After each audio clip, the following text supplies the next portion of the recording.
The morning Lila Mercer got married, the sky was the color of old pewter.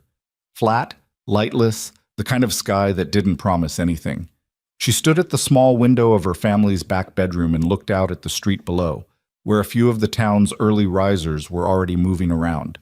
And she thought, absurdly, about the creek that ran behind the schoolhouse on the edge of town. She used to go there when she was small, catch crawdads with her hands, come home muddy to the knees and take a scolding from her mother with a smile she couldn't quite suppress. She hadn't smiled like that in a long time. "Lila," her mother's voice from the hallway, thin, strained. "You need to be dressed." "I know. The dress is on the chair." "I know, Mama." A pause. Then footsteps retreating and the particular silence her mother left behind, a silence that was full of things she had decided not to say. Lila turned from the window. The dress sat on the chair exactly as her mother had described it, white, high-necked, with buttons down the back that she couldn't reach herself. It had belonged to her mother's cousin, borrowed because there hadn't been money for a new one, hadn't been money for much of anything, which was, in the plainest possible terms, why today was happening at all. She picked it up and stepped into it, left the buttons undone until her sister came in without knocking. 14-year-old Cora, who said nothing but fastened each button with careful hands and pressed her cheek briefly against Lila's shoulder blade before stepping back. "You don't have to say anything," Lila said. "I know," said Cora, and she left.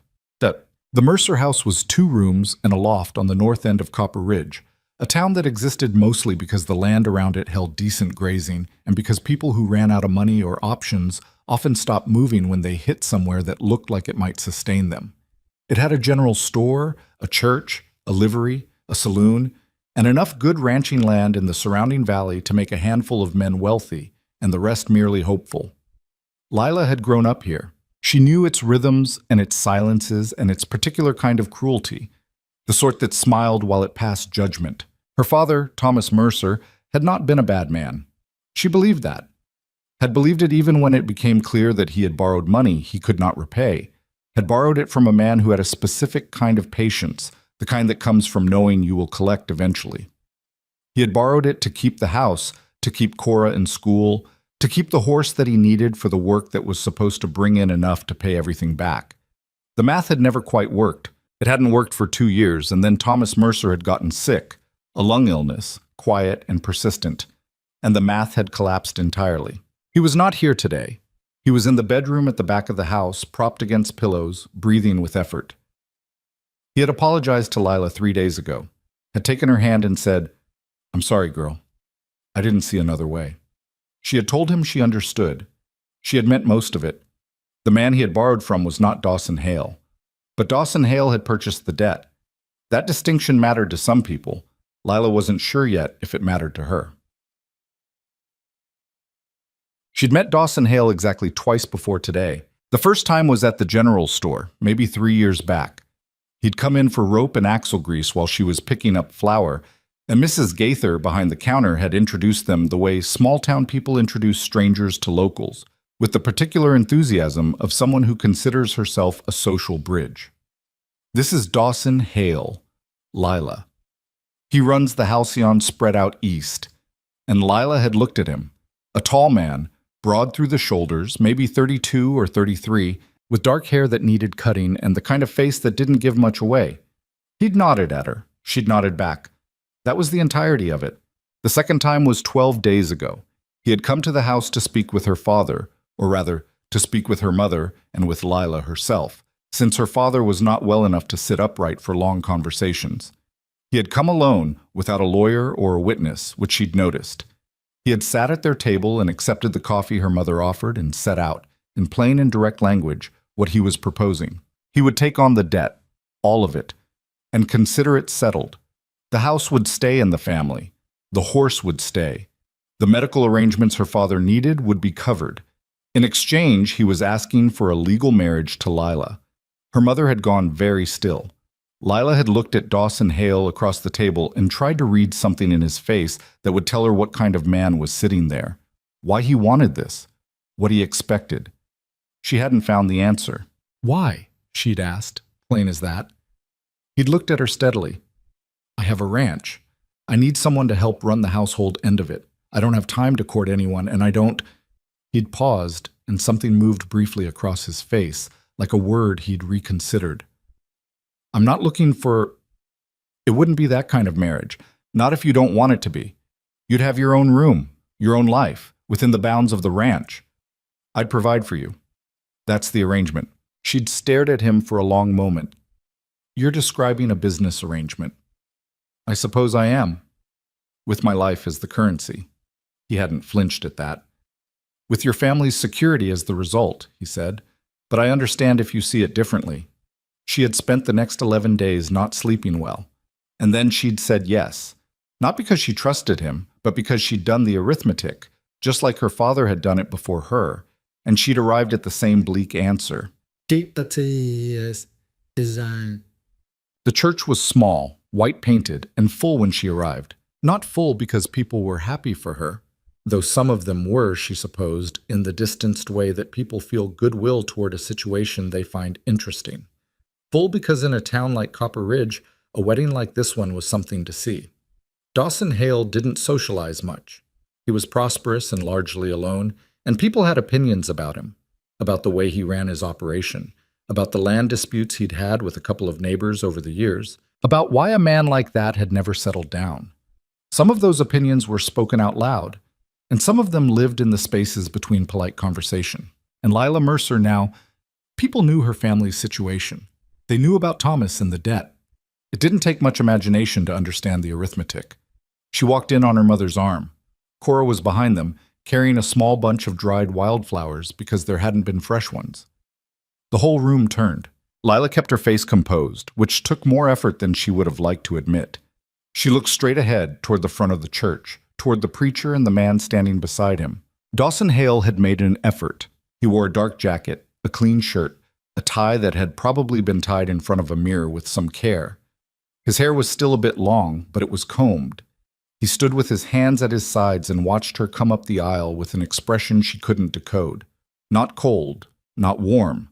Patient. The way a man looks when he's waiting for something to begin that he's decided to see through. She stopped beside him.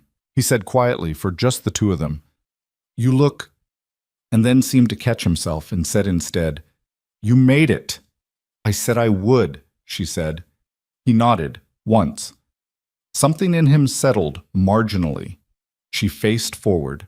But the preacher was a man named Osgood, who had married several couples in this room and buried more than a few of them, and had the practiced cadence of someone who understood that weddings required a certain theatrical sincerity regardless of the specific circumstances. He moved through the familiar words at a measured pace. Lila heard them the way you hear rain against a window when you're thinking about something else. She was aware of her own breathing, aware of Dawson standing slightly to her left and a few inches taller, solid and still. Aware of the eyes behind her, the weight of all that watching, the way the silence in the room had a particular texture, interested, speculative, not entirely unkind, but not kind either. She thought about the creek behind the schoolhouse, thought about mud on her knees, thought about her father lying in that back bedroom, breathing with effort, and trusting her to make this work, or at least to survive it. Do you, Lila Ann Mercer, take this man as your lawful wedded husband to have and to hold? She came back to the room. I do, she said. Her voice was clear. That at least she managed. And do you, Dawson Edward Hale? I do. His voice was low and definitive. No hesitation in it. Osgood pronounced them married in the eyes of the law. Said something about it being a solemn occasion. There was a scatter of applause from the pews, the polite and slightly uncertain kind you offer when you're not sure what the right emotion is. Dawson turned to look at her. There was a question somewhere in his face that he didn't ask out loud. She met his eyes and gave him a look that she hoped communicated, I'm standing here, that's what I have for you right now. Whether he understood that, she didn't know. He didn't lean in to kiss her. He simply offered her his arm, and she took it, and they walked back up the aisle together while the room watched them go. Outside the church, in the flat gray morning air, a handful of people clustered to offer their congratulations. Old Marta Finley, who had known Lila since childhood, and had the good grace to grip her hand and say only, You're a strong girl, Lila, and mean it. Tom Wheeling, who ran the livery, who shook Dawson's hand and said something about the halcyon spread that made Dawson respond with a quiet word and a nod. The preacher himself, who said something generically gracious that Lila didn't quite register. And then, from the edge of the little crowd, Vera Cutler. Vera Cutler was a woman of around 50 with a prominent position in the town's social hierarchy and strong opinions that she delivered with the air of someone conferring a gift. She had 2 daughters, both married, and a way of discussing other women's circumstances that was perfectly pleasant on the surface and quietly devastating underneath. She took Lila's hands in both of hers and said warmly, "Oh, Lila, what a day. You must be... Well, I can only imagine what you're feeling." Then, with a small, significant glance toward Dawson, "Your family must be so relieved." Lila felt the thing beneath those words. She said, "Thank you, Mrs. Cutler," and disengaged her hands with a smile that she built from nothing. Dawson had heard it. She could feel that without looking at him. He didn't say anything. He put his hand briefly and lightly at the small of her back, not possessive, just present, and guided her gently away from the crowd toward the wagon he'd brought. She climbed up without help before he could offer it. The ride out to the Halcyon spread took the better part of an hour, through a landscape that widened as they left town. Open grazing land, rocky outcroppings, stretches of grass that bent in a persistent wind. It was beautiful in the kind of way that requires some stubbornness to appreciate. Not soft beauty. Hard-edged, honest beauty. They did not talk much on the ride. He pointed out a ridge to the east and said that was the edge of his land. She looked at it. He mentioned that they'd had a dry spring, but that the well was good. She said that was a relief. He said he'd have someone show her around the main house when they arrived. She said thank you. And that was most of it. She watched the land move past and tried to think practically. She was good at that. She had learned to be. You could waste a lot of time being afraid, or you could inventory what you actually had and work from there. What she had, a marriage she hadn't chosen in any real sense, a man she didn't know, a room that would be hers, he'd said, skills that might be useful. She could cook, she could manage a household, she could organize, she was not soft about hard work. What she did not have, any certainty about what came next. She supposed most people lived that way. She just hadn't expected to start feeling it this acutely at 23, on a wagon bench, in a borrowed dress, with a man she'd spoken to maybe 40 words total as the only person legally attached to her future. The Halcyon spread was bigger than she'd imagined. She wasn't sure what she'd imagined exactly, but the reality was substantial. The main house was a 2-story structure, cedar planked, with a porch that wrapped around 2 sides and windows that actually had glass in them. There were outbuildings, a barn, a bunkhouse, something that might have been a smokehouse, and a yard that was functional rather than ornamental, which told her something about the man's priorities. Fenced paddocks with horses. A kitchen garden that had been started but not tended with any particular passion, she noticed. Volunteer herbs struggling up among the weeds. A man came out of the barn when they pulled up. Mid-40s, weathered, moving with the economy of someone who'd spent decades working with his body. Dawson introduced him as Frank, the head hand, who'd been with the Halcyon for 11 years. Frank looked at Lila with a direct, uncomplicated assessment, not rude, just honest, and said, "Ma'am, welcome." Then he looked at Dawson. "Perkins got that fence on the south quarter started. Broke one of the post hole diggers." "Of course he did," said Dawson, without particular heat. "I'll look at it in the morning." He carried her trunk inside himself. She hadn't asked him to and hadn't expected it. The house smelled of wood smoke and leather and something faintly medicinal, like liniment. He led her up the stairs, showed her a room at the end of the hall. Not large, but with a good window and a bed that had clean bedding on it. There was a dresser and a washstand and a hook on the door. "This is yours," he said. "Key's in the lock if you want it." He set her trunk down with care, looked briefly around the room as though checking that he hadn't forgotten something. "Kitchen's downstairs through the back of the main room.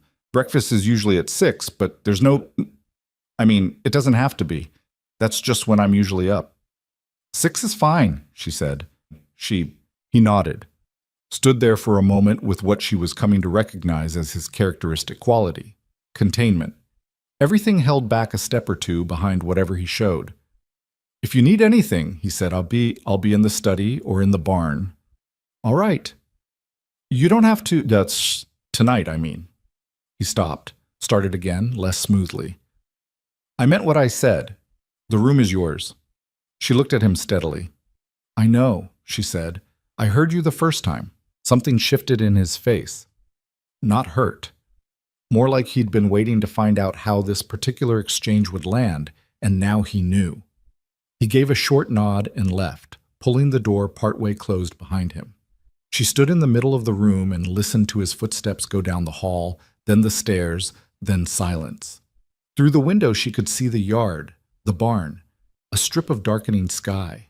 She sat down on the edge of the bed, still in the borrowed dress, and stayed there for a while, not crying. She'd decided at some point in the last 11 days that crying wasn't the move right now. She just needed a few minutes where nobody was looking at her and nothing was required of her. She took them. Then she stood up, turned on the lamp, and started unpacking. Dinner that first night was a strange, careful thing. She'd found the kitchen and taken stock of it, decently equipped, with a cast iron stove she knew how to manage and a larder that had the basics, though somewhat haphazardly organized. She'd made a simple meal, salt pork and beans, cornbread. Nothing impressive, just food. Dawson came in from outside at almost exactly the time she had it on the table, which might have been coincidence or might have been smell. He washed his hands at the pump by the back door, sat down at the table without ceremony, looked at what she'd made and said, "You didn't have to do this tonight." "I was hungry," she said. "There was food." He picked up his fork, ate. After a moment he said, "It's good." "It's salt pork and beans," she said. "Yeah," he said. "It's good salt pork and beans." She ate her own food and did not look at him overmuch. He ate in the focused, quiet way of someone who'd been eating alone for a long time. She had the sense that conversation at mealtimes was not something he was accustomed to, and she didn't push it. She was not accustomed to silence, exactly, but she could manage it. Halfway through the meal, without looking up from his plate, he said, "I know this isn't what you'd have chosen." She considered that for a moment. "No," she said. "I'm not going to pretend otherwise." "I appreciate that," she said. And she meant it. The honesty was something. Not much, but something. He didn't say anything else about it. She didn't either. They finished the meal, and she washed the dishes, and he went back to whatever the evening held for him, and she went upstairs to her room and turned the key in the lock. Not because she was afraid. She reasoned it through, there in the lamplight. She wasn't afraid of him specifically. She locked it because she needed one thing, just now, that was entirely hers. A door that closed when she told it to. She slept better than she'd expected. The days that followed had a rhythm that she built almost without meaning to. Up at 6. Downstairs before him, usually, she liked the quiet of the kitchen in the early morning, the particular stillness of a house before it started being used. Coffee on the stove. Something for breakfast. Eggs when there were eggs, porridge when there weren't. He came down, ate, said little. She ate, said a little more, partly because the silence started to feel weighted if she let it go too long, and partly because she was, at her core, someone who needed words moving through the air around her. She spent the mornings in the house. The place was clean enough, but had a certain institutional blankness to it, functional, unadorned, as though someone had set up what was strictly necessary and stopped there. She started doing things that weren't strictly necessary, arranged the few books on the shelf by subject, mended the curtain in the main room that had been hanging by one hook, attacked the kitchen garden with a purpose that probably said something about what she needed to do with her hands. Afternoons, she sometimes walked. The land was wide and the air was cool, and the physical movement helped her think. She stayed within reasonable distance of the house, not because anyone told her to, but because she hadn't yet developed the kind of familiarity with the territory that lets you feel safe wandering far. Frank saw her sometimes on her walks and acknowledged her with a nod that became, by the 4th day, something slightly warmer. One of the younger hands, a boy called Pete, who couldn't have been more than 18, stopped one morning to tell her that there was a nest of barn swallows in the hayloft, as though this was information she'd been waiting for. She thanked him with complete sincerity and went and looked at it. Dawson worked long days. He was out before breakfast sometimes, or came in midway through it, hat in hand, with mud on his boots and something urgent on his face that resolved when he sat down. He didn't talk about the work much, and she didn't ask. but she started to understand its rhythms from the peripheral evidence. The fence problems, the cattle counts, the farrier who came on Thursdays, the meeting in town he seemed to dread but attended. He asked her questions sometimes, small ones. Did the pump by the wash house give you any trouble? And is there anything you need that's not in the larder? Not conversation exactly. More like someone making sure the arrangement was functioning. She answered directly, and he would nod and move on, and that was that. Tut-tut. It was 8 days in when she finally brought up something that wasn't a direct question or an answer. She'd made supper. A better one by this point. She'd located the spice cabinet, which had been a revelation, and they were partway through it when she said, "The kitchen garden. Did it used to be better kept than this?" He looked up from his plate. It was never much. Martha, Frank's wife, she kept it for a few years. They moved on 4 years ago. "Would you mind if I—" "It's yours," he said. Simple as that. No conditions. She said, "Thank you," and meant that too. There was a pause that was not entirely uncomfortable. He went back to his food. She went back to hers. Then, for reasons she didn't entirely plan out, she said, "You don't have to keep eating in this room like you're expecting to be tested on the experience." He looked up again. Something moved in his face. "I'm not sure what you mean." "You eat like someone who's used to being alone. Like the table is just a surface where food happens. It doesn't—" She stopped, not entirely sure where she'd been going.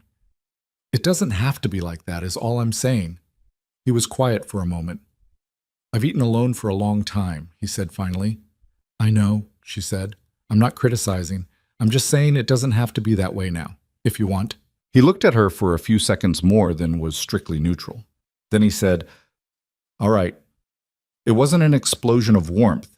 It wasn't a breakthrough of any kind.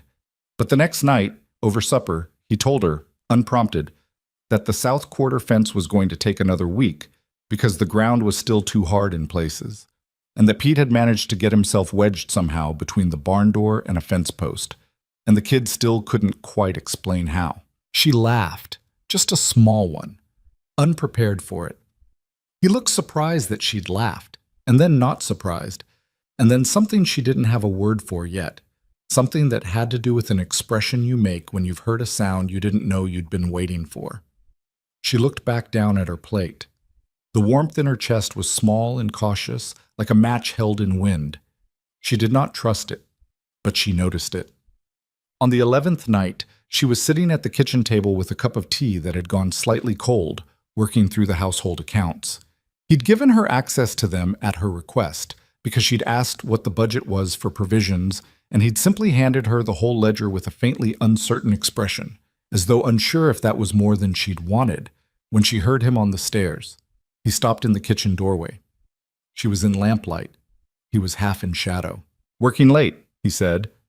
"Your ledger keeping has a few creative interpretations of arithmetic," she said. He made a short sound that might have been the beginning of a laugh, suppressed. "Frank does the books." "I know. You might want to tell Frank that if you subtract a smaller number from a larger one and get a result that's larger than both of them, that's not a surplus." This time he didn't suppress it. He laughed, brief, genuine, a little rusty, the way a sound comes out when someone doesn't use it much. She kept her eyes on the ledger, but she felt the warmth of that sound move through the room. "I'll mention it," he said. He got himself a glass of water, and instead of going back upstairs, he sat down across the table from her. Not close, just there. She kept working. He sat and drank his water, and after a while pulled one of the newspapers from the stack on the end of the table and looked at it. They sat like that for almost an hour, not talking much, just two people sharing a room with lamplight and the sound of night insects outside the window. When she finally said she was going up, he said goodnight in a voice that sounded like someone who had been comfortable and was not quite sure what to do with that. She went upstairs. She put the key in the lock. And then, for the first time, she did not turn it. She stood there for a moment, hand on the key. Then she moved her hand away and left it unlocked. It wasn't a declaration. It wasn't even a decision, exactly. It was just the first thing she'd done since she arrived that wasn't about keeping something out. It was about leaving something possible. She got into bed and looked at the ceiling in the dark, at the shape the moonlight made through the curtains she'd rehung on both hooks, and tried to slow her mind down. Outside, somewhere past the window, a night bird made a sound once and then was quiet. The ranch settled around her. The wind moved through the grass. The darkness was large and plain and held no promises. She closed her eyes and let herself be in it, this uncertain, unfinished, unmapped life, and thought, all right, one day at a time. That's all anyone ever has anyway. And for the first time since the morning she'd stood in front of that window in the borrowed dress, she slept without counting her losses first. The kitchen garden did not transform overnight. That was the first thing Lila learned about it, that it had its own stubbornness, that the soil had been neglected long enough to develop opinions about being worked again. She spent 2 mornings just clearing it, pulling out the matted weeds by hand because the small hoe she found in the tool shed kept catching on root tangles and she needed to feel the work in her palms anyway. There was something honest about that, something that required no translation. Frank walked by on the second morning and stopped to observe her for a moment. He had a face that kept its own counsel, but his eyes moved over what she was doing with the mild approval of a man who respects evidence of practical effort. "Ground's compacted pretty deep," he said. "You'll want to turn it before you plant anything." "I know," she said. "That's what I'm doing." He looked at what she was doing, which was pulling weeds, not turning soil. "After the weeds," she said. "Right." A pause. "There's a better hoe in the barn, the one with the long handle. Pete probably put it in the wrong place, but it's in there somewhere." "Thank you, Frank." He nodded and kept walking. But the next morning, the long-handled hoe was leaning against the garden fence, exactly where she could find it without having to ask. She didn't make a thing of it. She just used it, and that was its own kind of communication. The work in the garden became, in those early weeks, the place where she sorted herself out. Hands busy, mind loose. That was when she could actually think without the thinking getting away from her.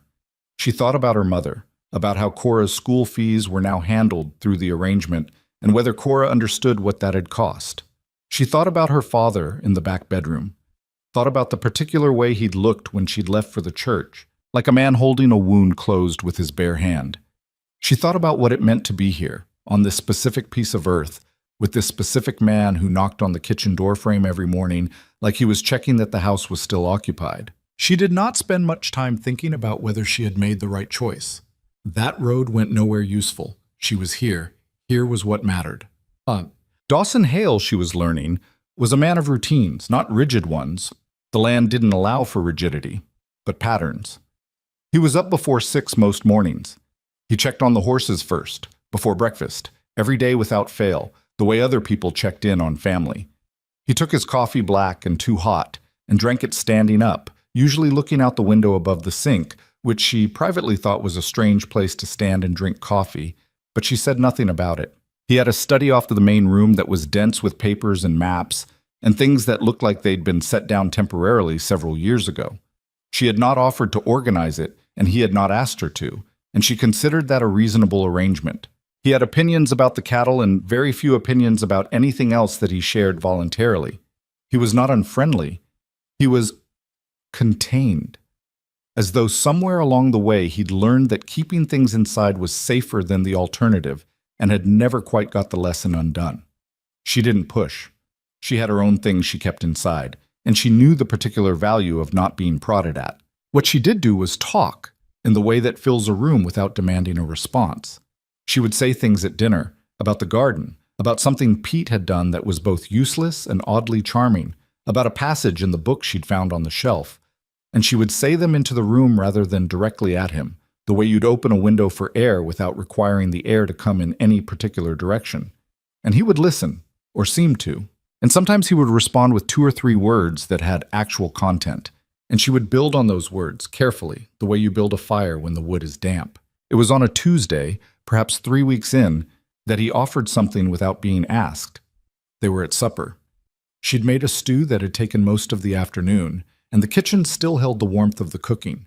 He'd come in from the range earlier than usual, which meant something had gone wrong out there, though he hadn't explained what, and she hadn't asked. Partway through the meal, he said, "The Halcyon was my father's place. Before it was mine." She looked up, kept her expression neutral. She didn't want to make too much of it and scare him off. "I didn't know that," she said. "He built it from—" He paused, turned his fork over. pretty much from nothing. The first winter, he and two hands lived in a dugout on the north quarter while they built the main house. This was 30 years ago. He was 24. How old were you when he passed it to you? 26. He died that same year. I'm sorry. He shook his head, not dismissing the condolence, but filing it somewhere where it wouldn't interrupt the sentence. He wasn't easy to know, but he built something real. I've tried to keep it that way. She thought about that. About the weight of inheriting something. About the way a thing can feel like both a gift and a burden depending on the angle. Is that why you bought the debt? She asked. And then, before she could consider whether that was too direct, because you knew what it was to lose something your family built? He was quiet for long enough that she thought she'd overstepped. She picked up her spoon, gave him the out if he needed it. But he said, maybe, partially. He looked at his bowl. Partially, I didn't think much beyond. I saw a bad situation and thought I could help. By acquiring a wife. By stopping a family from losing their house, he said, and there was something in his tone, not defensive, but careful. Like he'd said this to himself before and still wasn't entirely sure of the arithmetic. The other part of it. He stopped, started again. I'm not sure I thought that through as well as I should have. She found she didn't have a response to that immediately. Not because it was the wrong thing to say, but because it was honest, and she hadn't fully expected honesty. She'd expected justification. Well, she said finally, neither of us did, I suppose. He looked at her then. Really looked for a moment. No, he said. I suppose not. They finished the meal. She thought about that look for the rest of the evening. Mom. Her mother came out to the ranch on a Thursday in the third week. Lila had been expecting it and had not been expecting it, in the way that you know something is coming and still aren't prepared when it arrives. Her mother came in the wagon she'd borrowed from Tom Wheeling at the livery, with Cora beside her, and they pulled into the yard looking like two people trying to appear unhurried when they were not. She met them in the yard. Her mother looked at her first, a full, searching look, the kind that mothers keep in reserve, and then looked at the house, at the outbuildings, at the yard, at everything, the way she was building an assessment. It's bigger than I pictured, her mother said. Come inside, said Lila. Cora jumped down from the wagon and grabbed Lila's arm with both hands and said, Are you all right? Not as a question, but as a demand. And Lila said, I'm all right, Cor. And Cora looked at her with that specific sister skepticism that could see through most deflection and said, You look tired. I'm always tired. I'm just usually somewhere you can't see it. Cora made a sound that meant she was filing that for later. In the kitchen, over coffee, her mother was quieter than usual, which meant her thoughts were loud. She asked practical questions about the house, about the arrangements, about whether Lila had everything she needed. And Lila answered them honestly, because her mother had earned honesty even when it was complicated. And him, her mother said finally, with the particular neutrality that means this is the thing I've been working up to. He's, Lila considered. He's not what I expected. What did you expect? I'm not sure. Something harder, maybe. Or something that wanted more from me than I had. Her mother was quiet. Then, Your father asks about you every day. I know. I'll come this Sunday. He feels... Her mother stopped, and the thing she stopped before saying sat in the room anyway, heavy and present. It's all right, Mama, Lila said, and then more quietly, It's actually all right. Not in a way I can fully explain yet. But I'm not being hurt, and I'm not being treated badly, and I have a room with a lock on it that I don't use anymore. Her mother looked at her sharply at that last part. Not because anything happened, Lila said, just because I stopped needing it. Her mother's hands around her coffee cup were very still. She had the look of someone working hard to keep a feeling below the surface. After a moment, she said, All right, in a voice that meant she was choosing to believe her daughter, and that the choice was costing her something, and she was making it anyway. Cora, who had gone to look at the garden, came back in with mud on her boots and said, That's going to be impressive when it's done. Those are squash seedlings, right? Starting to be, Lila said. Good, said Cora, with the complete confidence of someone who had no particular knowledge of squash, but was willing to commit to enthusiasm. Dawson was not at the house during the visit. He was out on the range, but he came back near the end of the afternoon when her mother and Cora were preparing to leave. He came into the yard while they were hitching the horse back to the wagon. Lila watched him take in the situation, watched him calculate it in the quiet way he did things, and then he walked over and took off his hat. "Mrs. Mercer," he said, "I'm glad you came." Her mother looked at him. It was a full look, the same assessment she'd given the house, but slower. He stood there and took it without visible discomfort. "Mr. Hale," her mother said, "my daughter seems to be managing." "She is," he said, "more than managing." And he said it plainly, without the performative warmth that would have made it feel like a performance. And her mother heard that, and something in her face shifted. "We appreciate what you've done for the family," her mother said finally. And then, and this was the thing that Lila had not expected. She said, "I hope you'll both look out for each other." Dawson said, "We're working on it." And he looked at Lila when he said it. After they drove off, the yard was quiet. The late afternoon light was the color of dry grass. Lila stood by the fence and watched the wagon shrink into the distance down the road, and felt the particular feeling of watching someone go when you love them and you're not going with them. Not grief, just the acknowledgement of distance, the fact of two separate lives. Dawson came to stand beside her, not close, just adjacent. "Your sister's something," he said. "She's 14 and has an opinion on everything and twice the nerve I have," Lila said. "She'll be fine." "Didn't say she wouldn't." A pause. The wind moved through the yard. From somewhere in the barn, one of the horses made a low sound. "Your mother's not what I expected either," he said. "What did you expect?" "Someone angrier, maybe." "She is angry," Lila said. "She's just—" She turned it over. "She's angry the way people who've been through hard things get angry, low and steady, not explosive. It keeps longer that way." He seemed to think about that, then, "She loves you." "I know. Not everyone's got that." She looked at him sideways, not entirely sure if she was reading that right. His face was turned away toward the distance her mother's wagon had gone. He had the look of someone who's said a true thing almost by accident and is now deciding whether to walk it back. She didn't ask him to clarify. She said, "No, not everyone does." And they stood there for a while in the late afternoon quiet, not quite side by side and not quite separate, with the land opening out around them and the evening coming in slowly from the east. The town visit was on a Saturday, the 5th week.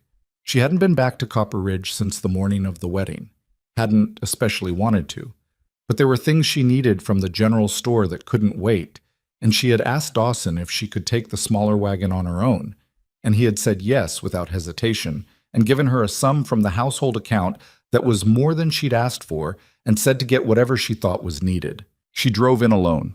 She'd been alone most of her life in the sense that she'd handled things herself. But alone on the road in a wagon, she was controlling herself, with money in her pocket and a list she'd made. That was a different kind. Lighter. She noticed that. Copper Ridge at mid-morning looked exactly as it always had. The same stretch of Main Street, the same hitching posts, the same cluster of people outside the general store who had nothing urgent to do but were doing it there anyway. She tied up the wagon, got her basket, and went in. Mrs. Gaither was at the counter and greeted her with genuine warmth that Lila appreciated precisely because it was genuine. She went through her list methodically, and Mrs. Gaither filled the order while asking small questions about the ranch, nothing intrusive, the kind of interest that's actually just conversation. The problem started on the way out. She was in the doorway when she nearly collided with Helen Cutler, Vera's younger daughter, who was coming in with two of her friends. Women in their late 20s, all three of them dressed for a Saturday in town. Helen stopped, looked at Lila. A series of very fast calculations happened behind her eyes. "Lila," she said, "I didn't know you'd be in today." "Just errands," Lila said. "Excuse me." "I hear Dawson's ranch is quite something," said one of the friends. A woman Lila knew slightly, named Dory, who had always had a particular relationship with information she thought was interesting. "Large operation." "It is," Lila said. "Must be such a change," said Dory, "from what you're used to." There it was, just beneath the surface, barely even submerged. "Changes change," Lila said pleasantly, and moved to step around them. "My mother said the ceremony was very quick," Helen said. "Not mean-spirited, exactly. just thoughtless in the way that sometimes turns out to be meaner than the alternative. I imagine you didn't have much time to, well, it all came together quite fast, didn't it? Weddings don't require time, Lila said. They require a decision. Helen looked uncertain, as though she'd expected something softer or more defensive. Well, yes, of course. Lila got through the doorway. She walked back to the wagon without hurrying, loaded her basket, untied the horse, and did not look back toward the store. She was halfway down the street when she felt the heat of it rise in her chest. Not at Helen, not at Dory, but at the whole shape of it. The way people could make a situation you hadn't chosen feel like something to be embarrassed about. The way they stood on ground they'd never had to defend and used it to make observations. She pulled the wagon to a stop at the edge of the street and sat there for a moment, alone with the horse and the mid-morning and the distant sound of the livery. Breathed through it, counted what was actually true. She was not ashamed. She had not done anything wrong. She had made a decision under circumstances that were not of her making, and the decision was hers, and it was made, and she would not give anyone the satisfaction of seeing it crumble. She clicked her tongue at the horse and headed back out of town. She didn't tell Dawson what had happened on the Saturday. She didn't see the point. She put the supplies away, started something for supper, and went to check on the garden, and by the time supper was on the table, she had moved through most of it. But she was quieter than usual, and he noticed. He didn't say anything during the meal. Afterward, when she was washing up and he was at the table with his coffee and one of the maps he'd brought in from the study, he said, without looking up from the map, "Town give you any trouble?" She considered lying by omission, then, "Nothing serious." He looked up then. "Dory Marsh and Helen Cutler," she said, "being themselves." He made a sound low in his chest that was not quite a word. "They say something?" "Nothing I haven't heard the shape of before." She put the last dish up and dried her hands. "It's fine." "It's not fine," he said, "but I understand if you don't want to get into it." She turned to look at him. He had set the map down. He was looking at her with an expression that was difficult. Not difficult to read exactly, but difficult to hold, because it was unguarded in a way she wasn't used to from him. "I don't enjoy the idea of you being made to feel uncomfortable because of a decision I proposed," he said. "You didn't propose it the way someone proposes an outing," she said. "The circumstances were what they were." Still, he wrapped his hands around his coffee cup. "It matters to me. What people say." "Why?" she asked. Not challenging him, genuinely asking. He was quiet for a moment.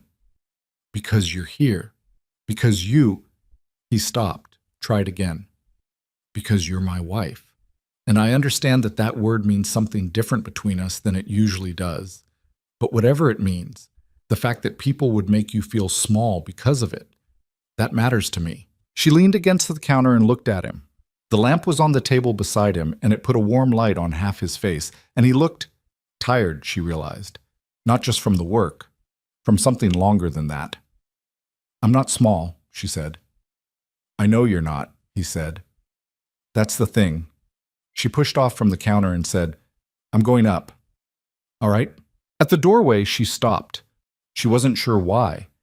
She said without turning around, "The stew tomorrow is going to be better because I found the rosemary." A pause. Then, "I didn't know we had rosemary." "We do now," she said. "Good night, Dawson." "Good night, Lila." She went up the stairs.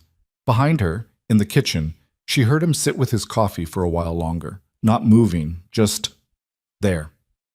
And she climbed into bed in the dark and lay looking at the ceiling and thought about the particular feeling that comes when someone says a thing you didn't know you needed to hear and says it like it's just true rather than like they're giving you something. She thought about his face in the lamplight, about the careful way he'd said "that matters to me." The window was open a crack. Outside, the ranch sound settled into night. The horses, the wind in the grass, the distant sound of the creek she'd found last week on her afternoon walks, running over stones somewhere beyond the north paddock. She thought, something is changing. She didn't know into what. She didn't know if it was a good change or simply a change. But it was real. She could feel the shape of it the way you feel a shift in weather before it arrives. She closed her eyes. Around her, the house breathed in the darkness, And for once, she let herself stop trying to hold everything at arm's length and just be in it. Whatever this was, it was hers. She'd stopped locking the door. She was starting to learn the land. She was building a garden. She was feeding a man who ate alone like a habit he couldn't break, and slowly he was breaking it, one conversation at a time, one meal at a time. Outside, the night was very wide. She breathed through the open window and let it be wide around her. The rosemary took hold first. She hadn't expected it to. It was a cutting she'd dug from a wild patch along the creek bank, not the kind you'd plant with any confidence of success. And the soil in that corner of the garden was still compacted despite everything she'd done to it. But 2 weeks after she'd pressed it in, there were small green signs at the base of the stem, and she crouched in the dirt in the early morning and looked at them for longer than was strictly reasonable, feeling something in her chest that was close to relief. It was the beginning of the 7th week. The garden had become something real by now. Not finished, not impressive yet, but genuinely started. The squash seedlings Cora had admired were putting out leaves. The beans were climbing the rough frame of sticks she'd built them. The kitchen herbs were in a patch near the back door where she could reach them without going out in the mud if the weather was bad. She'd found onion sets in an old crate in the barn and put those in too, because onions were practical and she was a practical person. Dawson had looked at the garden one morning while passing. Just a glance, the way you look at something when you're headed somewhere else and it catches your eye, and said, without slowing his stride toward the barn, "That's a lot more than herbs." "We needed more than herbs," she said. He kept walking, but there'd been something in the pause before he did. The dynamic between them had shifted in ways she was still measuring. They talked more. That was the most accurate way to put it. Not deeply, not with great revelation, but in the way that two people talk when they've stopped treating each other as uncertain quantities and started treating each other as people who exist. He told her about the cattle operation in pieces, not as a lecture but as conversation. Which cows were giving trouble, what he thought the market would do in the fall, a decision he was weighing about the South Quarter that he laid out one night at supper, in the tentative way of someone who isn't asking for advice but wouldn't mind a second mind on the problem. She gave him the second mind. She'd grown up watching her father manage the gap between income and obligation, and she understood numbers and their implications. She asked questions that surprised him. She could see it in the slight shift in his expression when she said something that cut to the actual issue rather than circling it. "You could lease the South Quarter grazing rights for one season," she'd said, "and use what you get from that to fix the fencing before it costs you twice as much in cattle losses. You don't lose the land, you just rent what you're not using anyway." He'd looked at her for a moment, then down at the table. Then he'd nodded, slowly, the way a person nods when they've been thinking something and someone else just said it out loud. "That's basically what I was coming to," he said. "I know," she said. "I just said it faster." He'd almost smiled at that. The almost smile was becoming something she noticed. He kept it contained, like most things, but she was learning where it lived.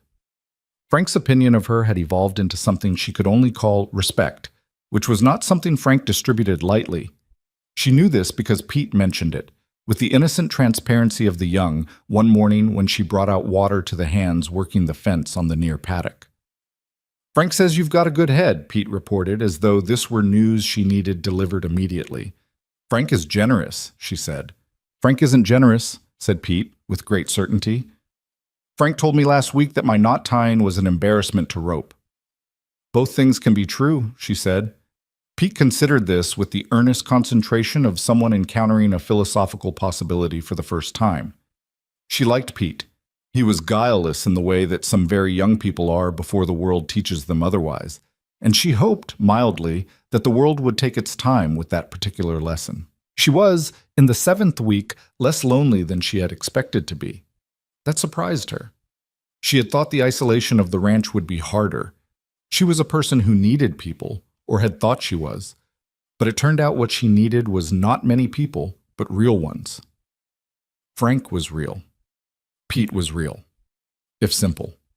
The older hand named Gus, who spoke very little but always knew where the weather was going 2 days ahead, and had once, without comment, fixed the washhouse pump that she'd mentioned was giving trouble, was real. Her mother and Cora came on Thursdays now, reliable as the sun, and Dawson was real.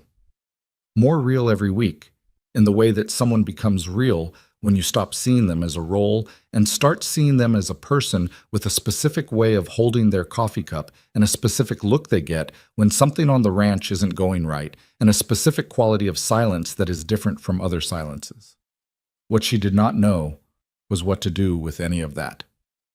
The Sunday gathering at the church in Copper Ridge was not something she had been attending. There hadn't been discussion about it. Dawson wasn't a regular attender himself, she gathered, and she hadn't offered to go, and he hadn't suggested it. But in the 7th week, her mother asked, over Thursday coffee, if she might come this Sunday because it was one of the town's quarterly community gatherings, a combined church service and community meeting that most of Copper Ridge attended, for the social dimension if nothing else.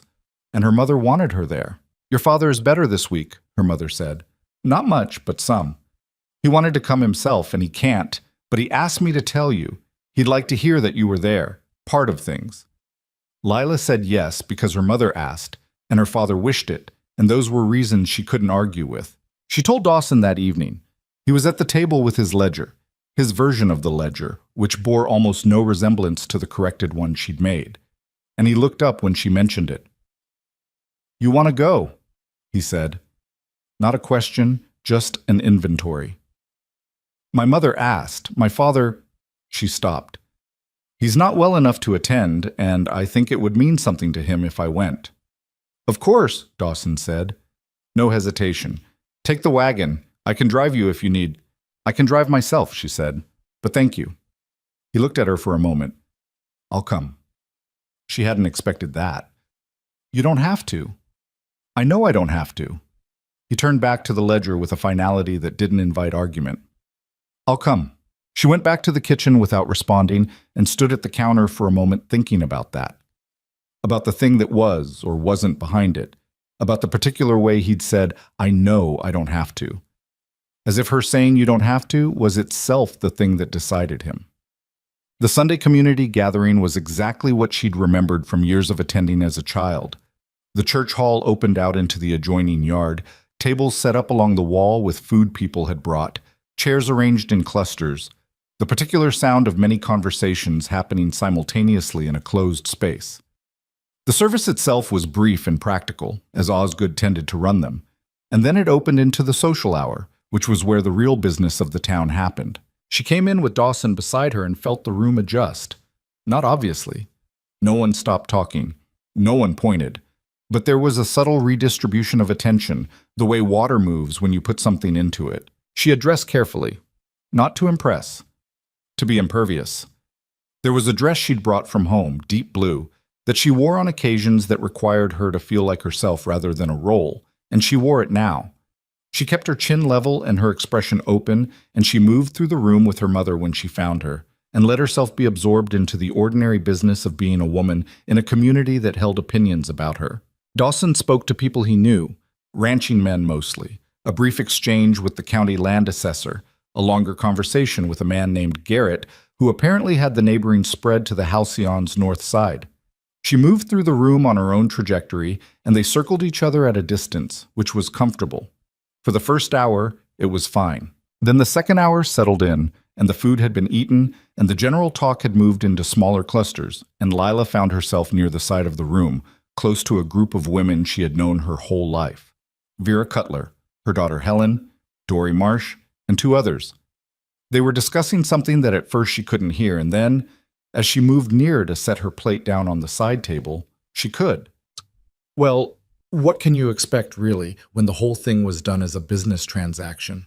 I feel sorry for her, if anything. Do you? I'm not sure sorry is the right word. She knew what it was. Thomas Mercer's debts being Thomas Mercer's debts. The girl did what she could with what she had. It's just a lowered voice that wasn't low enough. It's not a real marriage.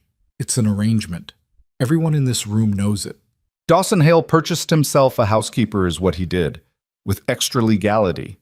There was a small, contained sound of laughter. Nothing loud, just enough.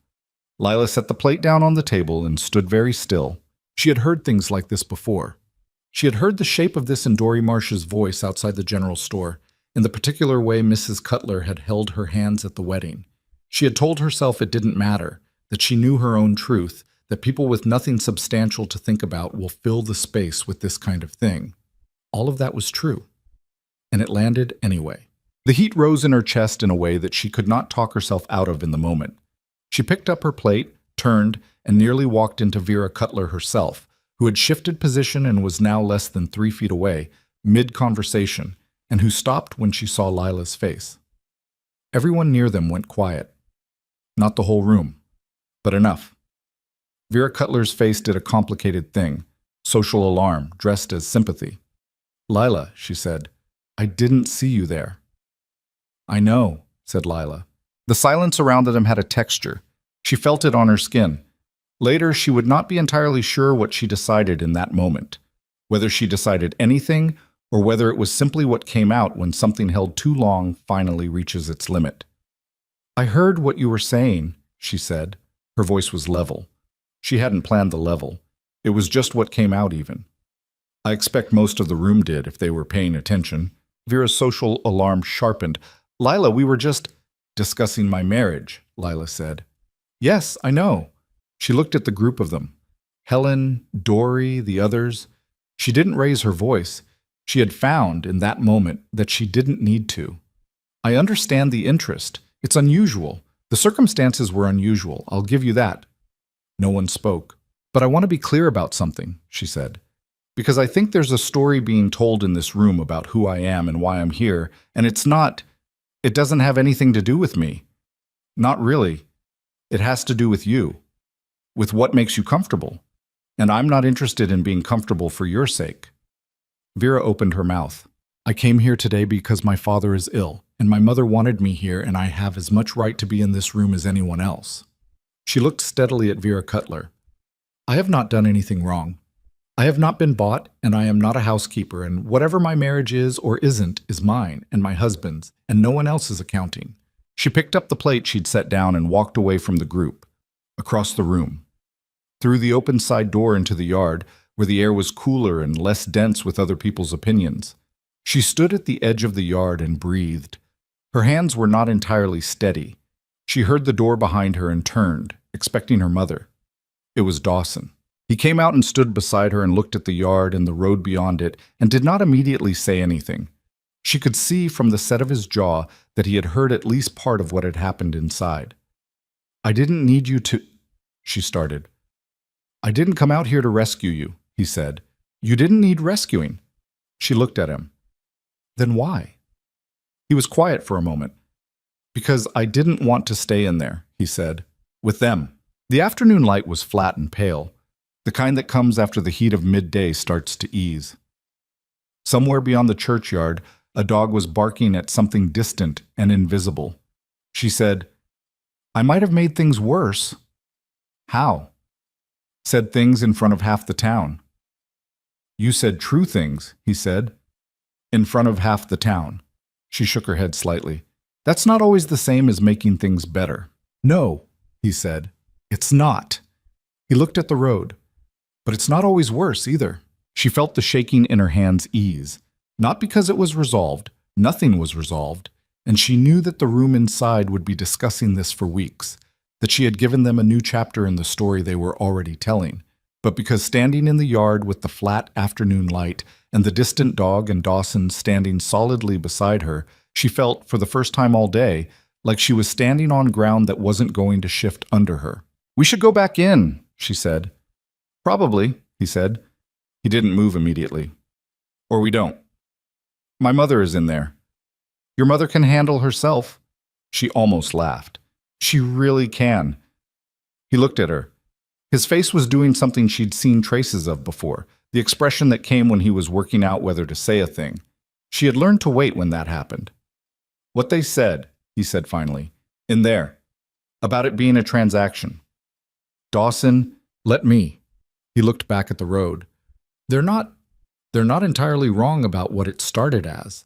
I'm not going to pretend they are. But I want you to know that whatever it started as, that's not—" He stopped, seemed to weigh something. "It doesn't feel like a transaction to me anymore. It might not have felt like one from the start, if I'd been paying attention." She stood very still. "I'm not saying that to make you feel better," he said. I'm saying it because I think you've been carrying things you shouldn't have to carry alone, and part of that's on me. And I want to do better by that. The words landed in her the way a thing lands when it's been needed a long time. She said, "You're doing all right. I could do better."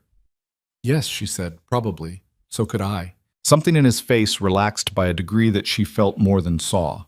Not a smile. Not quite. But the thing that lives in the same territory. She straightened.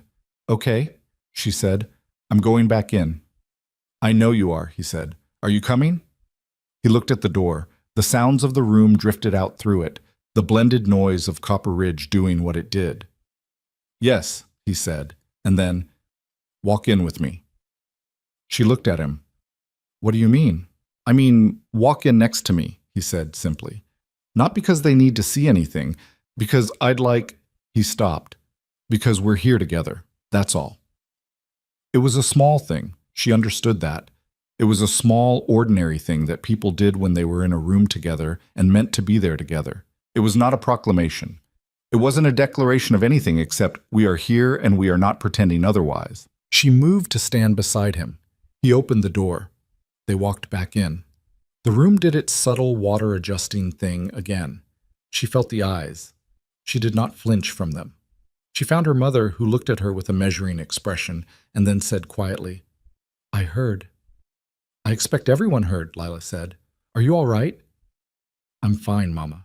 Her mother looked past her shoulder to where Dawson had moved into the room and was now speaking to the county land assessor again, as if nothing had happened.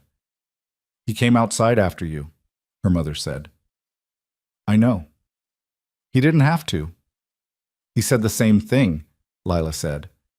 Her mother was quiet for a moment, then, "People are going to talk, Lila. They're always going to talk. You know that." "I know. But the question is whether what they're saying has anything to do with the truth." Her mother set down her cup. "And from where I'm standing, today, it doesn't. The ride home was quiet in a different way than the rides usually were. Not uncomfortable. Full, rather. Like the silence after something significant has moved through a space and you're both still in the feeling of it. She drove. He sat beside her and watched the road and the land going by and didn't reach for conversation, and neither did she. It was only when the ranch gate came into view that he said, "You were right, what you said in there." She said, "About which part?" "All of it." A pause. "You shouldn't have had to say it, but you were right." She guided the wagon through the gate. The yard opened up ahead of them, the familiar shape of the house and barn and outbuildings, the evening light going amber across everything, making the ordinary look briefly beautiful. "I've been thinking," he said, as she pulled the wagon to a stop, "about what it means for people to understand, really understand, what this is, what we are to each other." She set the brake and sat with that for a moment. And I think it might be time to make some things clearer," he said, "formally, in a way that this town can see." She looked at him. "What does that mean?" He looked at the house, at the land. Something in his face was resolving, the way a decision looks when it's been made but not yet spoken. "I'm not sure yet," he said, "but I'll figure it out." She climbed down from the wagon. The evening air was warm and smelled of the ranch. Hay, turned soil, the distant mineral scent of the creek. She stood in the yard and looked at the house that was becoming, day by day and in ways she couldn't have predicted, something that felt less like a sentence and more like a life. Behind her, she heard him unhitching the horse with practiced efficiency, the familiar sounds of buckles and harness. Inside her chest, something moved, cautious, unnamed, small, but real. She went to start the evening fire. Sick. That night, after supper, she sat at the kitchen table with the ledger and the household accounts, and worked for a while in the lamplight. And he was in the study, and the house had its usual evening sounds. But somewhere around 9 o'clock, he came to the doorway of the kitchen, and she looked up, and he said, "Can I show you something?" She set her pen down and followed him to the study. He had the big land map out on the desk, the one that showed the full Halcyon spread, with the property lines and the water rights marked in faded ink. He'd put a lamp close to it and was studying something at the eastern boundary. "This section here," he said, pointing, "the East Meadow parcel, 40 acres, good soil, Good water access from the creek branch. She looked at it. What about it? He straightened and looked at her. I'm thinking about putting it in your name, he said. She went very still. Not, it wouldn't take it out of the ranch operation, he said. It'd still function the same way, but on paper, legally, it would be yours. He met her eyes. Yours to do what you wanted with, to sell if you chose, to hold if you chose. Something that's yours because it's yours, not because you're attached to someone. She stared at him. Why? Because you shouldn't be here without something of your own, he said. It came out plainly, without decoration. Because I've been thinking about what it means that you walked into this without anything that was just yours. And I think that's wrong. I think that should be different. She stood on the other side of the desk and looked at the map and at him and tried to think clearly, which was hard because her chest was doing something complicated. That's not a small thing, she said. I know it's not. People will eat? I know what people will think, he said. I don't particularly care. She looked at the map, at the East Meadow parcel. 40 acres of good soil and water access, something that no debt, no circumstance, no arrangement could take from her if it were in her name. Something that was just a fact, an anchor. She looked up at him. His face was serious and open in the particular way it went when he meant something completely. I need to think about it, she said. Of course, he said. I'm not saying no. I know, he said. Take whatever time you need. She went back to the kitchen. She sat at the table and did not return to the ledger. She sat with her hands flat on the table and looked at the lamp flame for a long time, thinking about 40 acres of good soil and about what it meant for a man to offer that, and about the feeling in her chest that she was running out of ways to not have a name for. Outside, the ranch settled into the deep quiet of late evening. The fire in the stove ticked and breathed. The lamp threw its small circle of warmth. She sat inside it and thought, this is not what I expected this to be. And underneath that, quieter, something that she didn't speak even to herself yet. Maybe that's not a bad thing. She thought about the 40 acres for 3 days before she said anything about it. Not because she was uncertain about whether to accept it. She had known, somewhere in the deeper part of her thinking, that she would, from almost the moment he'd said it. But accepting it required her to understand why she was accepting it. And that required her to sit with some things she hadn't fully sat with yet. On the first day, she walked the East Meadow parcel. She hadn't been out that far before. It was a longer walk than her usual afternoon circuit, past the north paddock and along the creek branch until the land opened into a wide, flat stretch with good grass and a stand of cottonwood along the water's edge. She stood in the middle of it and turned around once, slowly, taking in the whole shape of the place. The sky was enormous out here in the way it gets when you're away from structures and trees. The creek ran clear over flat stones. A pair of red-tailed hawks were working the thermals somewhere high above, tilting and recovering in the wind. 40 acres of this. She stood there for a while. Then she walked back. On the second day, she went to see her father. Thomas Mercer was sitting up when she arrived, which was better than the last time. He'd been propped in the chair by the window rather than in bed, and he had color in his face that had been missing for weeks. He was still thin, and the cough had not left him entirely, but his eyes were clear. And when she came into the room, he said her name and held out his hand, and she took it and sat beside him. They talked about the ranch for a while. She told him about the garden, about Pete and the barn swallows, about the ledger situation with Frank. He listened with the particular attention of someone who has time to actually listen now, who is no longer moving fast enough to only catch the surface of things. And the man himself, her father asked. She thought about how to answer that. He's more than I knew how to expect, she said. Her father nodded slowly, like someone confirming a private calculation. I looked into him before, he said, as much as I could. When I was considering... He stopped. The guilt that crossed his face was something she was still learning to witness without trying to immediately dissolve it. She let it be there. People said he was hard, her father continued, but fair. That he didn't cheat anyone and didn't let himself be cheated. That he worked like two men and expected the same from the people around him. He looked at her. Nobody said he was cruel. He's not, she said. Good. He turned back to the window. Outside, the street went about its business. I needed that to be true. She squeezed his hand. He squeezed back. weaker than she'd have liked, but present. "Papa," she said, "if I had something of my own, legally, land, in my name, would that worry you? From him?" Her father looked at her for a long moment. "Would it worry me that a man was giving my daughter legal ownership of something?" he said slowly. "No, girl, that would not worry me. Even now? Even with how things are. Especially now," he said, "with how things are." He watched her face. "Is that what's happening?" He offered it. He was quiet for a moment, then, "And you're asking me what you already know?" She let out a short breath that was almost a laugh. "I suppose I am." "Then stop asking me," he said, "and go back to your ranch." On the third day, she found Dawson in the barn in the late afternoon, working on a piece of harness that had needed repair for a week. He was sitting on a hay bale with the leather across his knees and the look of someone doing something practical while thinking about something else entirely.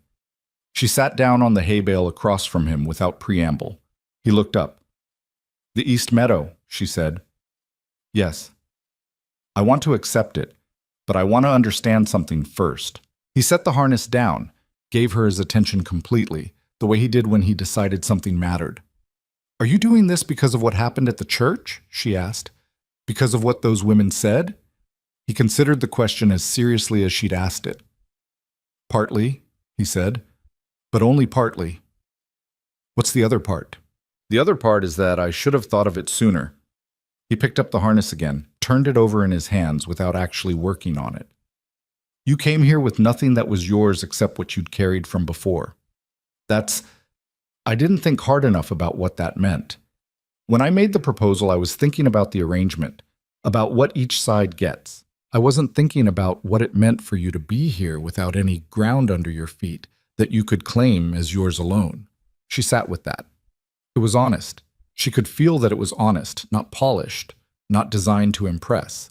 It had the slightly rough texture of a thing someone has worked out themselves and is reporting accurately. "People are going to have opinions about it," she said. "They already have opinions about everything else. I'm aware. They'll say you're trying to buy your way out of a bad reputation." "Some of them will say that," he said. "Some of them will think I've lost my mind.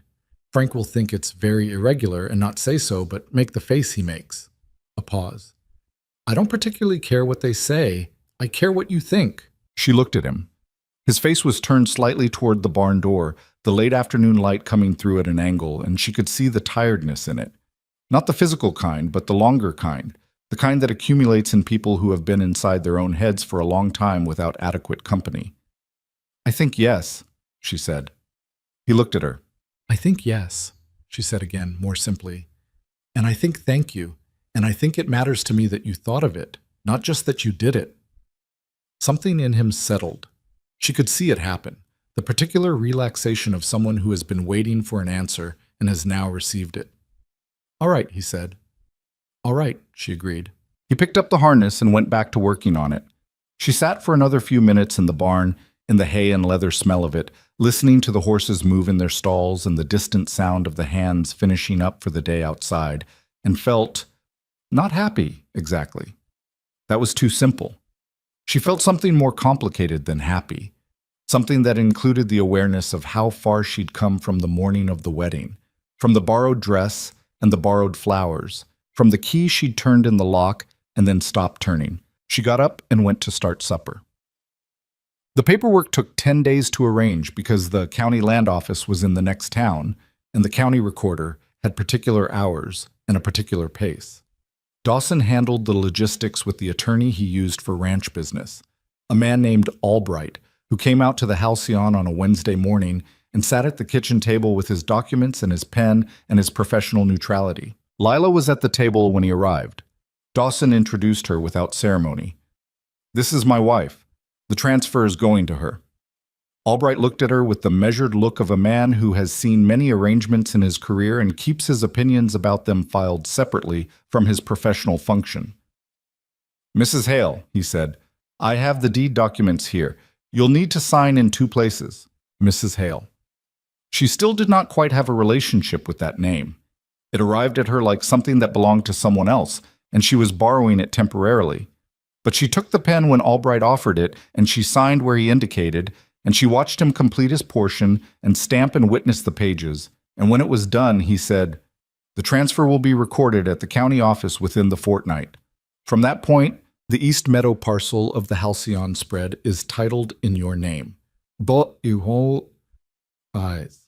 She nodded, said thank you, offered him coffee. After Albright left, Dawson stood in the main room looking at the papers he'd kept, the copies, and said, "How do you feel?" She thought about it honestly. "Strange," she said, "in a good way. The way strange can be good sometimes."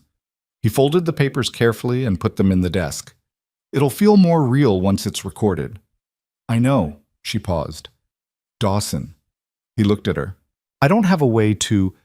I can't match this. Financially, I can't give you something equivalent." He frowned slightly. "That's not what I know it isn't," she said. "I'm not saying you're asking for that. I'm saying..." She tried to find the right words for it. "I'm aware of what it is and what it means, and I don't want to just receive it without you knowing that I'm aware." He was quiet for a moment. "You run this house," he said. "You fix the books. You're building a garden that's going to feed us through winter.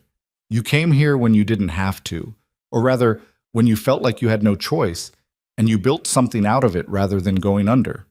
That's not nothing." She said, "That's not 40 acres. "No," he said, "but not everything runs on the same currency." She looked at him for a long moment. He held the look evenly, without discomfort, and she thought about how far that was from the man she'd stood beside at the altar who had said you made it like he was surprised she'd shown up. That man had been present, but like something behind glass. This man was in the room with her. She said, all right," he said. And then, with the slight awkwardness of someone attempting casualness about something that isn't quite casual, "The fence on the south quarter is giving Pete existential trouble again. I should go look at it." "Go," she said. He went. She stood in the main room for a while after he left, in the mid-morning quiet, and looked at nothing in particular. What neither of them had expected was Vera Cutler. Vera Cutler heard about the land transfer, because of course she did, because Albright had an office in Copper Ridge, and Copper Ridge was a place where information moved like water finding its level. And she came to the ranch on a Friday morning unannounced, in the particular manner of a woman who considers her presence to be a sufficient form of courtesy. Lila was in the garden when the wagon came up the road. She heard it before she saw it, stood up from where she'd been working at the bean rows, and felt the particular flatness in her chest that Vera Cutler reliably produced. She took her time removing her gloves. She was not going to be caught scrambling. Vera came across the yard with the slightly careful gait of a woman wearing town shoes on ranch ground, and she was carrying a small wrapped parcel, which meant this was a social call with a pretext. Lila waited for her by the garden gate. "Lila," said Vera, "I hope I haven't come at a bad time." "I was gardening," said Lila. "Yes, I can see." Vera surveyed the garden with an expression that was approximately admiration. "You've done quite a bit with it." "It's coming along." "Well?" Vera held out the parcel. "I brought this. Some preserves. My own, blackberry. I know how much work goes into setting up a new household." Lila took it, did not invite her in immediately. Let a moment pass. "That's kind," she said. "Thank you." Vera looked at her hands, at the garden, at the house. She was working up to something, and Lila recognized the trajectory. She'd been watching Vera Cutler work up to things since she was a girl. "I heard," Vera said finally, "about the land arrangement." "I imagine you did. It's..." Vera seemed to be choosing a word from several options. "Unusual." "I imagine that too," said Lila. "People are talking." "People were already talking," Lila said. "That's not new information." Vera's expression went through something that was close to discomfort, which was as close as Vera Cutler usually got to visible self-examination. "What I said at the church gathering," she started, "or rather, what was said." "Mrs. Cutler," Lila kept her voice even. "You don't have to." "I wasn't fair," Vera said. And it came out slightly stiffly, the way things come out when they've been rehearsed, but the person saying them isn't entirely comfortable with the rehearsal. "What I said wasn't fair, and I'll own that it wasn't. You didn't deserve to walk into the middle of that. Leela looked at her. The thing about Vera Cutler she had always understood was that she wasn't a genuinely malicious person. She was a person who operated inside a social world that ran on comparison and classification, and she'd been doing it long enough that she'd mistaken the system for the truth. That didn't entirely excuse it, but it was what it was. Thank you, Lila said. I appreciate you saying it.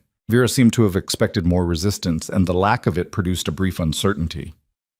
The land, she said. He actually put it in your name. He did. That's another search for the word. That's not nothing. No, said Lila. It's not. There was a pause that had several layers in it. Vera looked at the garden again, at the house, at the wide open land beyond the fence. Something moved across her face that might have been genuine recalculation, not of Lila, but of the story she'd been telling about Lila. Well, she said, I'm glad you're settled. I'm getting there, said Lila. Thank you for the preserves. Vera left. Lila stood in the yard and watched the wagon go back down the road and felt the strange, compressed feeling of a confrontation that had not escalated, like weather that builds and then passes without the rain actually arriving. She took the blackberry preserves into the kitchen and put them on the shelf. That evening, she told Dawson about the visit. He was at the table, and he listened with the expression he used when he was tracking something carefully while appearing to be relaxed. When she finished, he said, She came here to apologize? Partially, and partially to see for herself what was going on. And I think she updated her opinion somewhat, Lila said. Whether that lasts, I have no idea. He picked up his coffee cup, set it down again. How did you leave it? Politely, she said. I didn't say anything I'll need to take back. He nodded, a pause. You handled that better than I would have. You would have been less polite, she said, without judgment. Considerably less polite, he agreed. She moved to clear the table and he stood to help her, which was something that had happened gradually, without discussion. He'd started doing it about 2 weeks ago, collecting the plates and bringing them to the wash basin, and she hadn't made a thing of it, but had noticed it for what it was. A man learning in small and unpracticed ways how to be in a household rather than just in a house. They worked in a comfortable silence for a while. Then she said, while her hands were in the wash water, My mother wants to know if we'll come to Sunday supper this week, at the house, with her and my father and Cora. He was quiet for a moment. All of us? That's what Sunday supper usually means. I haven't... He stopped. Yes, if you want to. I'm asking if you want to. He put the last dish on the drying cloth and looked at his hands. I think I'd like that, he said. Carefully, as if the wanting of it was something he was still getting used to. All right, she said. I'll tell her. Sunday came with the particular brightness that follows a week of overcast, the light sharp and clear, the air carrying a note of what the season was becoming. She dressed in the blue dress again. It had become, without planning, her dress for occasions that required her to feel like herself. And when she came downstairs, Dawson was already at the table in a clean shirt with his hair combed, and she thought, without meaning to, that he looked like someone who was trying, and that the trying was visible, and that she found it disarming. The ride to her parents' house was easy. She drove. He sat and watched the country passing. They had become comfortable with each other's silences in a way that she was still mildly amazed by, given where they'd started. Her mother had made an occasion of it, which was her mother's way of saying something without words. The table was properly set. There was a roast that must have cost more than was comfortable, and bread, and pie, and the good preserves brought out of storage. Her father was at the table, sitting upright with an effort that he concealed reasonably well. And when they came in the door, he looked at the two of them together, and something in his face did something quiet and complicated that Lila did not examine too closely because it would have undone her. Cora had no such restraint. She assessed Dawson immediately and thoroughly, and then said to Lila, at barely a whisper, "He's taller than I remembered." "He's the same height," Lila said. "You're looking at him differently," Cora said, with the terrifying perceptiveness of 14. "That makes him look taller." Lila did not respond to that. Supper was warm and imperfect in the way that family meals are. Her father coughed twice and apologized each time. Cora knocked over the salt and made an elaborate show of throwing it over her shoulder. Her mother moved between the kitchen and the table with a barely suppressed need to feed everyone more than they needed. Dawson sat in all of it with a quietness that was not discomfort, but rather the attentiveness of someone who has eaten alone for a long time and is now in the presence of something he'd almost forgotten existed, a family at a table. He spoke when spoken to, and then beyond that, he and her father talked for 20 minutes about cattle, about land values, about the dry spring and what it meant for the fall market. And she heard her father laugh once, genuinely, at something Dawson said and felt the sound of it in her chest like something loosening. After the meal, while her mother and Cora cleared, her father asked Dawson to sit with him by the window. She watched from the kitchen doorway as the two men settled in the chairs there, her father with his hands on his knees and Dawson leaning forward with his elbows on his thighs, both of them looking out at the street, talking in the way men sometimes talk when they're side by side rather than face to face. She couldn't hear the words. She didn't need to. Her mother came and stood beside her. Neither of them said anything for a moment. Then her mother said, quietly, "That's a good man." "I'm starting to think so," Lila said. "Don't take too long thinking," said her mother, and went back to the dishes. It was 2 days after the Sunday supper that she found the letter. She had gone to the study to retrieve a book. She'd borrowed it weeks ago and kept meaning to return it to the shelf. And the book was on the corner of his desk under a stack of papers. And when she pulled it out, a folded letter came with it and landed on the floor. She picked it up. She had not meant to read it. She would not have read it, except that as she moved to put it back, the handwriting on the outside caught her. Not his handwriting, a woman's handwriting. And the letter was not sealed. She told herself later that she should have put it back. She knew that. But she held it for a moment too long, and then the thing was done. The letter was from someone named Clara, written about a year ago by the date on it. It was short, half a page. And it was not a love letter, not precisely. But it was the kind of letter that exists in the aftermath of something that used to be more than it was. "I understand your decision," it read, in part. "I've never doubted that you were a decent man. I just needed something you couldn't give, and I think we both knew it. I hope you find someone who makes the ranch feel less like a sentence." It was signed simply C, and beneath that, in smaller letters, "Take care of yourself, Dawson. Someone should." She put the letter back on the desk, put the book back on the shelf, stood in the study for a moment. She had no right to feel what she felt. She understood that clearly. Whatever this had been, whatever Clara was or had been, it was past, and it was not hers to weigh in on, and Dawson owed her no accounting of his life before the wedding. She knew all of that. She still stood in the study for a long moment, holding the feeling. Someone should. Someone should take care of him. It had been written by a woman who had cared about him enough to say it, and not stayed to do it.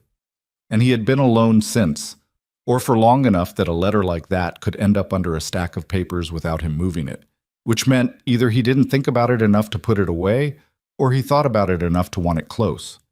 She couldn't know which. She went back to the kitchen.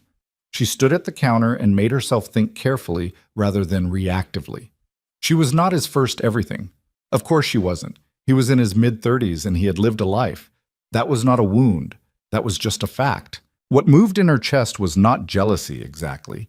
It was recognition of the loneliness that letter pointed to, of a man who had let someone go because he couldn't give what was needed, or who had been let go for the same reason and had come through the other side of it alone.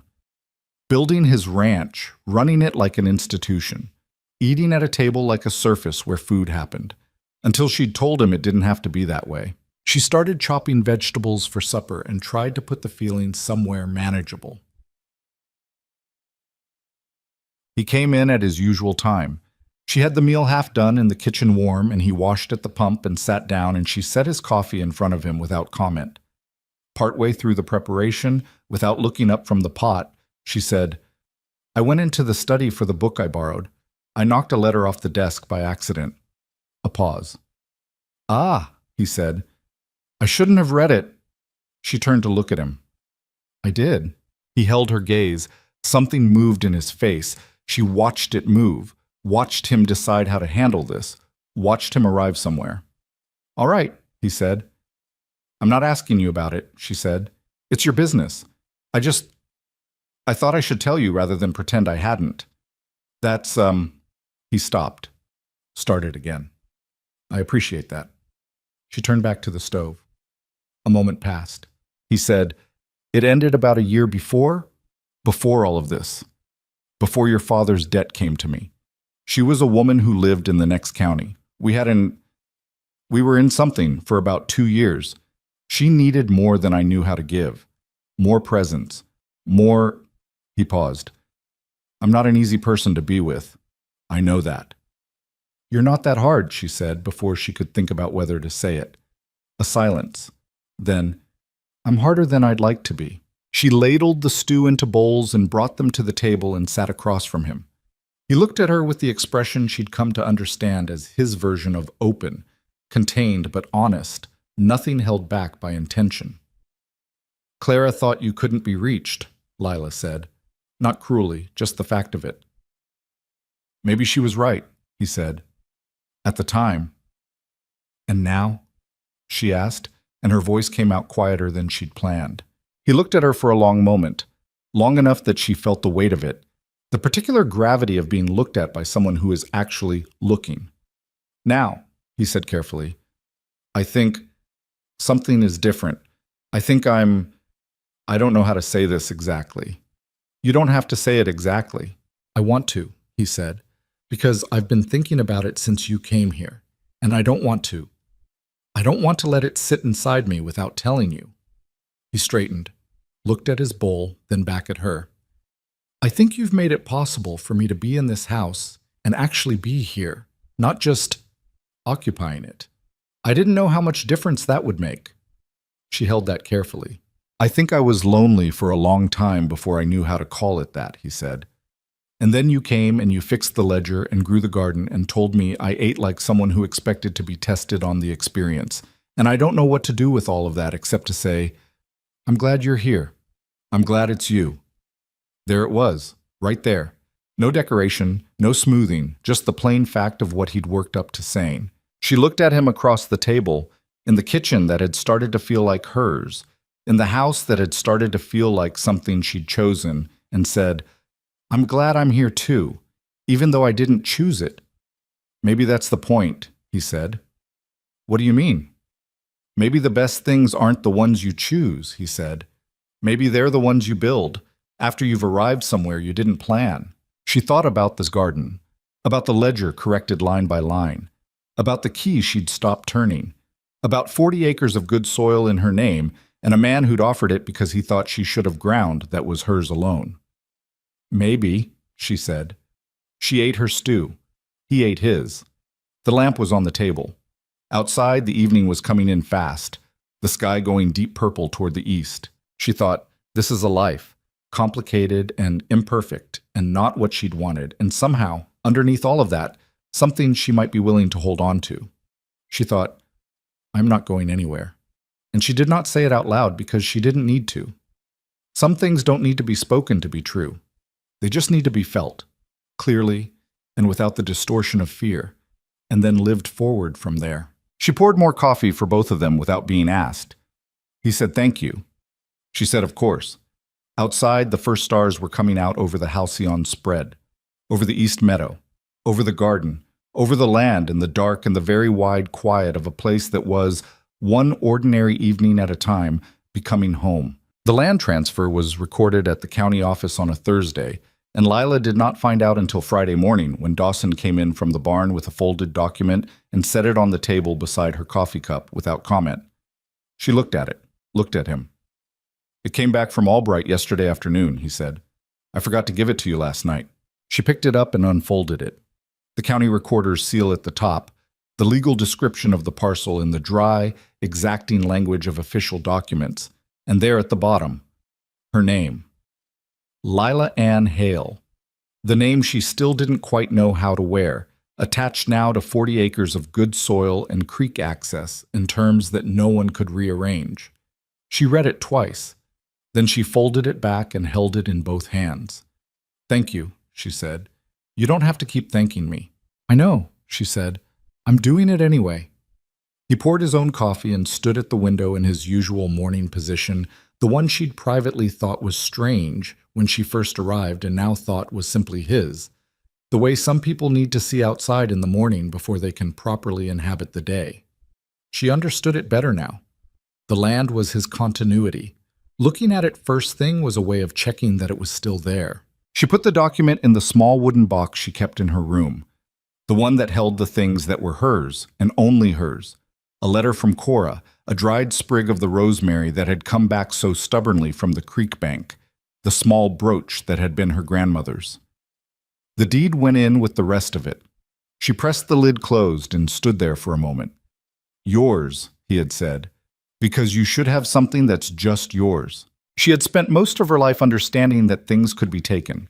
Circumstances could collapse. Arrangements could dissolve. The ground under you was never as fixed as it appeared. She had learned that arithmetic young, and she had built herself around the knowledge of it. Practical, clear-eyed, never reaching for more than she could afford to lose. What she had not learned until now was that the ground could also be given, that someone could say, "Here, stand on this. It won't move." She was still learning what to do with that. The garden reached its full summer expression in the weeks that followed. The squash came in heavy and the beans ran up their sticks, and the kitchen herbs made the back doorstep smell of something living and purposeful every time she walked past them. She added a late row of turnips because turnips were unglamorous and extremely useful, and she had made her peace with being someone who appreciated unglamorous, useful things. The onions she'd planted from the old crate were strong and prolific. Even the rosemary had spread from its corner to claim the adjacent space, as though it had decided, having survived its uncertain start, to make the most of the territory. Pete came by one afternoon when she was harvesting beans and stood at the garden gate with an expression of genuine admiration that she found touching precisely because Pete was not a man who performed emotions. "That's a real garden," he said. "That was the idea," she said. "When I was growing up, we had a kitchen patch," he said. "My mother's. She kept it every year. I didn't think about it much when I was there." He paused. "I think about it now." She looked at him. He was looking at the garden with something she recognized, the particular look of a person remembering something they didn't know they'd miss until they missed it. "Where's your mother now?" she asked. "Missouri," he said. "Still in the same house, I think." "Write to her," Lila said. He looked slightly startled, as though the option hadn't occurred to him. "Yeah," he said, after a moment. "Maybe." She went back to the beans. He stood at the gate a little longer and then moved off toward the barn. She didn't know if he would write to his mother, but she thought he might. The thing she hadn't anticipated was how the land transfer would move through Copper Ridge. She had expected the talking. She had been right about that. There was talking. There had been talk since the wedding and the church confrontation, and it would probably continue in some form for the rest of her life in this town. Because that was what small towns did with stories that interested them. What she hadn't expected was the quality of the talking, the direction it went. She heard about it first from Mrs. Gaither, who was not a gossip in the malicious sense, but who was deeply embedded in the town's information flow and reported it the way someone reports weather, as a fact of the environment.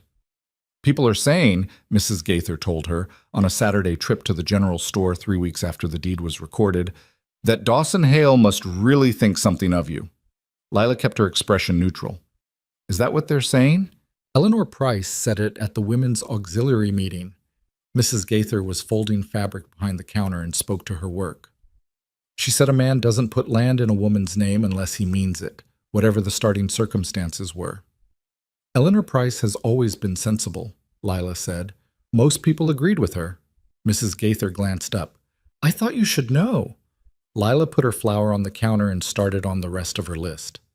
"I appreciate it," she said. What she felt, walking back to the wagon with her basket, was not triumph. It was something more tired than that, and also more real. She had not done any of this to change what Copper Ridge thought of her. She had done it. All of it. The locked door she'd stopped locking. The key she'd left in place. The garden. The ledger. The confrontation in the church hall. The conversation at the supper table. She had done all of it because the alternative was to disappear into a story someone else was telling about her. And she had never been willing to do that. Not at the altar, not in the first silent nights at the ranch, not when Dawson had asked if she wanted to go back inside and walk in with him. She had stayed herself. That was all she'd done. And it turned out that was enough. Not to make everyone approve of her, not to erase the beginning, but to make the story true. to make it hers. She drove home with the late summer light on the land and thought about that. Her father's health turned a corner in August, not a complete recovery. The illness had taken too much for that, and the doctor who came from the county seat was honest with them about what was possible and what wasn't. But the cough eased. He gained back some of what he'd lost. He started sitting up for meals again, and then, on a day that made her mother grip the back of her chair when she wasn't thinking about being observed, he walked out to the front step and sat in the afternoon sun for a while. Lila was there when it happened. She'd come for Thursday afternoon, as she did every week, and she sat beside him on the step, and they looked out at the street together, at the ordinary passage of an ordinary day in Copper Ridge. "Tell me what the ranch looks like in summer," he said. So she told him. She told him about the east meadow in the full green of August, about the cattle in the north pasture, and the way the creek ran slow and clear in the dry season, about the smell of the turned soil in the garden and the heft of the squash when she picked them. She told him about Frank and about Pete and about Gus, who always knew the weather 2 days ahead. She told him about the study full of papers that were slowly becoming organized because she had started on them a shelf at a time. She told him about the map on the desk and the property lines in faded ink and the parcel at the eastern edge that had her name on it. Her father listened with his eyes partly closed and the afternoon light on his face. When she stopped, he said, "You sound like someone who lives somewhere." She thought about that. "I think I do," she said. "When you left for the church," he said, "I lay in that room and thought about all the ways I'd failed you, all the ways the situation was wrong, all the ways you were walking into something you hadn't chosen." "Papa, let me say it." He opened his eyes, looked at her. "I thought about it for weeks. I still think about it. What I put in motion." He paused. "But you know what I think now, sitting here?" She waited. "I think you would have found your way to yourself no matter what," he said. "This just changed the territory. But you're still you. More you than you were before, maybe, because you've had to be." She put her hand over his. He turned his hand and held it. "I'm sorry," he said. "I know you are," she said. "And I want you to hear me say this clearly. I'm all right. Not because everything worked out the way it should have, because I made something out of what I was given, and I'm proud of that." He pressed her hand, said nothing. His eyes were wet, and he was not going to acknowledge that, and she was not going to make him. They sat in the afternoon sun until it moved behind the house, and then she helped him back inside. It was in September that the difficulty arrived. She had known, in some peripheral way, that the Halcyon's north boundary had a long-standing tension with the neighboring spread, the Garrett Ranch, owned by a man named Eli Garrett, who Dawson had greeted at the church gathering. That brief exchange she hadn't thought much about at the time. She'd heard the name come up once or twice, seen it in some of the correspondence in the study, noted the careful way Dawson's voice went neutral when it was mentioned. She understood what it was when Garrett rode up to the ranch on a Wednesday afternoon in early September with 2 of his men behind him, an expression on his face that had made a decision before he arrived. Dawson was in the barn. She was on the porch. She watched the 3 riders come into the yard and felt the air change. Garrett was a man of about 50, heavy-set, with a face that had been outdoors for decades and eyes that moved with an assessing intelligence he didn't bother to hide. He looked at her on the porch and said, "Mrs. Hale, is your husband around?" "He is," she said. "I'll get him." She went to the barn.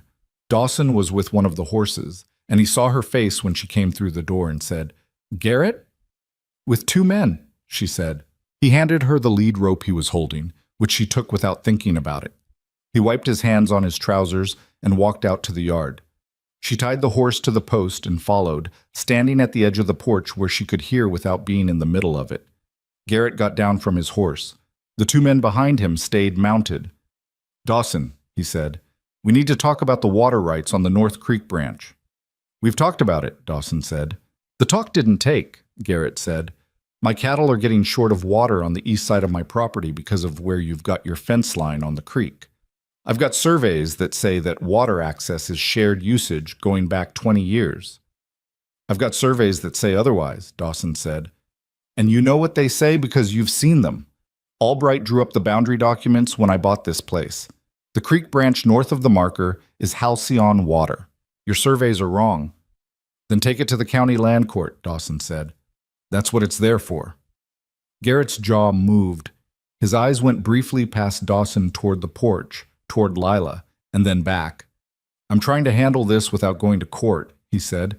It costs both of us time and money, but I need access for my cattle, or I'm going to lose animals before winter. Then negotiate for a temporary easement like any reasonable man would do, Dawson said. Come to me with a proposal. I'm not standing here refusing. I'm telling you that threatening to ride out here and tell me my surveys are wrong is not a proposal, it's a provocation. The two men behind Garrett moved slightly in their saddles. Not dramatically, just enough. She had been watching Dawson during this exchange, and she could see the particular quality of his stillness. It was not the stillness of a man who was uncertain. It was the stillness of a man who has made a decision about how far he will be pushed before he stops being civil about it, and who is currently still on the civil side of that line, but aware of where the line is. Garrett looked at him for a long moment. Then he said, a temporary easement. With negotiated terms, Dawson said. In writing. Run through Albright. I'm not going to shake hands on something that's going to become another argument in 6 months. Another long look. Garrett's face was working through something, the calculation of a man weighing the cost of continuing to push against the cost of what Dawson was actually offering, which was a reasonable way out of the situation. All right, Garrett said finally. Negotiated terms. Come back Thursday. Bring your figures. Garrett nodded once, got back on his horse. The three of them rode out of the yard. Dawson stood in the middle of the yard for a moment after they left, not moving. She came down from the porch and stood beside him. That's been building for a while, she said. 3 years, he said. His original claim is not completely without basis. But the way he's going about it, I know, she said. You handled it well. He looked at her sideways. Did I? You gave him a way to be right without making him eat it whole, she said. That's the only way those situations resolve without someone doing something stupid. He thought about that. You're better at people than I am, he said. It came out as a plain statement of fact. You're better at land than I am, she said. We'll figure out the rest between us. He almost smiled. The almost smile had become over the months something she watched for and found every time in the particular softening at the corners of his mouth. It was not a performance. It was just what happened when something pleased him more than he'd expected. They went back inside. The Thursday negotiation with Garrett was tense and detailed, and took most of the afternoon and produced a document that neither man was entirely happy with, which Dawson said afterward was the clearest sign that it was fair. She had sat in the study during part of it, not as a participant, but because Dawson had asked her to be there, saying only, "You're better at reading a room than I am. Tell me afterward if I missed something." She had watched and listened, and afterward told him that Garrett's main anxiety was not about this season's water access, but about the coming winter. He was worried about his herd and taking it out in aggression because that was easier than saying he was afraid. Dawson had listened carefully to this and said, I should offer him the South Quarter grazing easement for winter, the one I leased out last season. That's more than he asked for, she said. I know, he said, but if he gets through winter without losing animals, he's less interested in fighting me about the creek next spring. She looked at him. That's either very generous or very strategic. Can it be both? She thought about it. Yes, she said. It can. He sent word to Garrett the next day. Garrett accepted without a great deal of ceremony, which was his way of accepting gracefully without having to admit he was grateful. The winter arrangement was written into the easement document. The north boundary tension did not disappear, but it went quiet in a way that had the feel of something that might stay quiet for a while. Frank heard about it and said, with his characteristic economy, "Good move." Lila heard that and thought, yes, it was. Cora came to stay at the ranch for a week in October, which had been Lila's idea and which Cora received with the enthusiasm of someone who had been waiting to be asked. She arrived with a bag that was mostly books and a set of opinions about everything she saw that she delivered in a running commentary from the moment the wagon turned into the ranch yard. The barn was bigger than she'd pictured. The house was better than she'd expected. The garden was extraordinary. She said this with real feeling, standing in it in the October light, looking at what was still producing and what had already come in and what was put up in the larder for winter. You built all this, Cora said. Most of it, Lila said, in less than 6 months. The soil was already there, Lila said. It just needed some attention. Cora looked at her with the 14-year-old's unfiltered perception. You're talking about more than the garden. Work on your subtlety, Lila said. I'm 14. Subtlety comes later. Cora bent to examine a row of late turnips. He's different than I expected. People keep saying that. Because it's true. She straightened. He watches you when you're not looking. Lila kept her expression steady. People watch people. Not the way he watches you, Cora said with great certainty, and moved on to examine the rosemary before Lila could think of a response. The week Cora spent at the ranch had a specific quality that Lila would remember afterward, as the week the house started feeling like it belonged to people rather than a household. Cora filled the silences with cheerful noise. She borrowed Pete to show her how the horses were shod and asked Frank 17 questions about cattle management that Frank answered with growing patience, as though he was discovering a latent aptitude for teaching in himself. She helped Lila in the kitchen and was moderately useful and entirely enthusiastic. She read her books in the evenings in the main room while Lila worked on the accounts, and Dawson had his maps out on the desk, all three of them in the same space in a comfortable arrangement that felt ordinary, in the best possible sense of ordinary. On the last evening, Cora sat beside Lila in the kitchen while Lila made the evening tea and said, without preamble, "Are you happy?"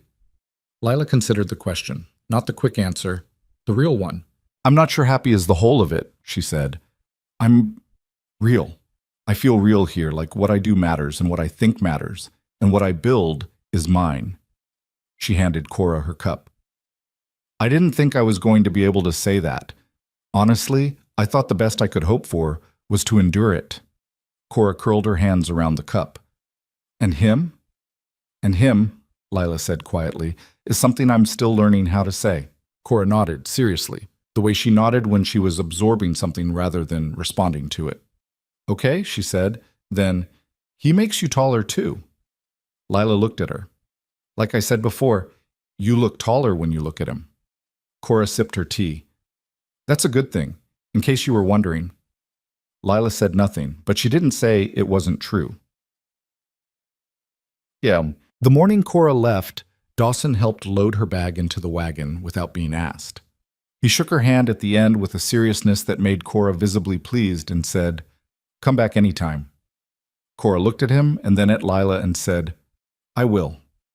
And then, with the 14-year-old's complete inability to let a moment be unobserved, "Take care of each other," Dawson said, "We're working on it," and looked at Lila when he said it, and Lila felt the echo of it, the same words he'd said to her mother at the wedding, back when that was a promise neither of them fully understood yet. Now it was just true, a plain and practiced truth. Cora's wagon disappeared down the road. They stood in the yard watching it go, and then the yard was quiet, and it was just the two of them, and the land and the ordinary morning business of the ranch waiting to be done. "She's something," Dawson said. "She always has been," Lila said. He nodded, looked at the sky, reading the weather as he always did, the particular angle of his face she had come to know as his forecasting posture. "Going to be a cold one today. Ground's turning." "I know," she said. "I need to put the last of the bean beds down before it freezes." "I can help," he said.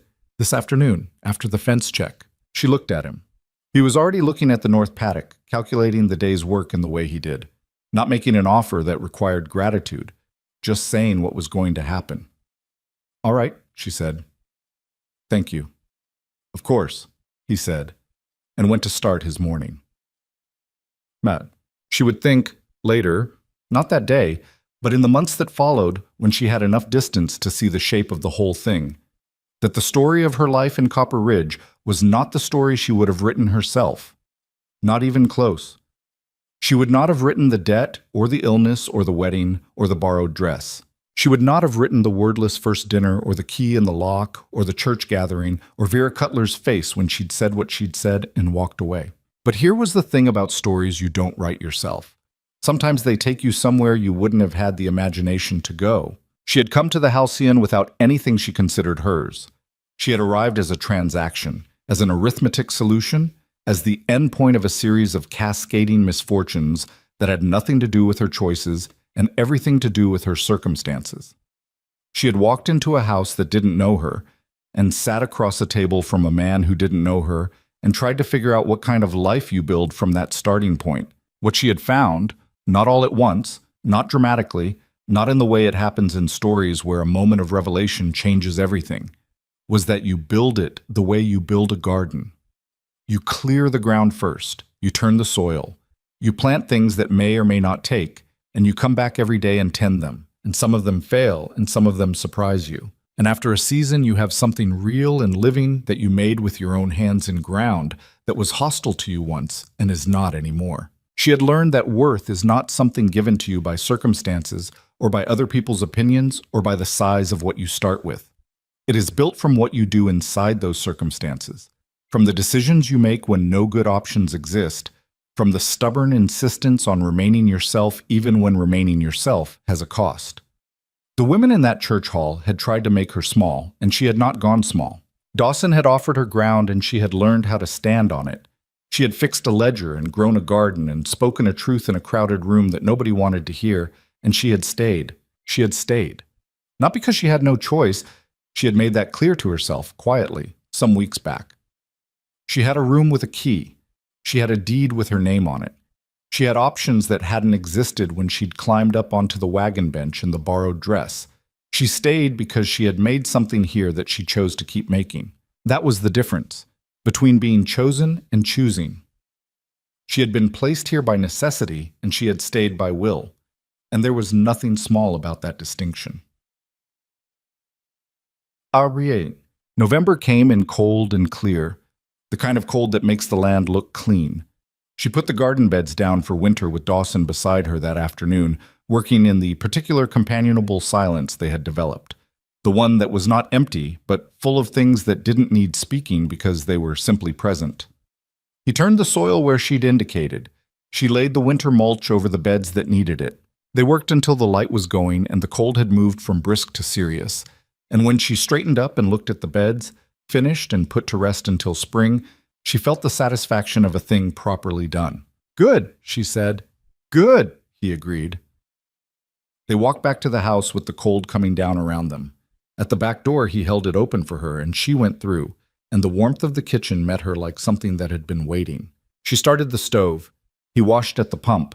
She began on supper, and he sat at the table and opened the map he'd been working on, and the kitchen filled with the sound of fire and activity and the ordinary, unremarkable intimacy of two people occupying an evening together. After a while, he said, without looking up from the map, "Albright is coming next week about the North Boundary documentation. I want you in the room." "For the same reason as before?" "Partially," he said. "And partially because it involves land that borders yours. So it involves you." She kept her hands at the cutting board. "Let that settle. Land that borders yours. Said as simply as saying the creek runs north. A fact of the territory. Hers." "All right," she said. "There's something else," he said.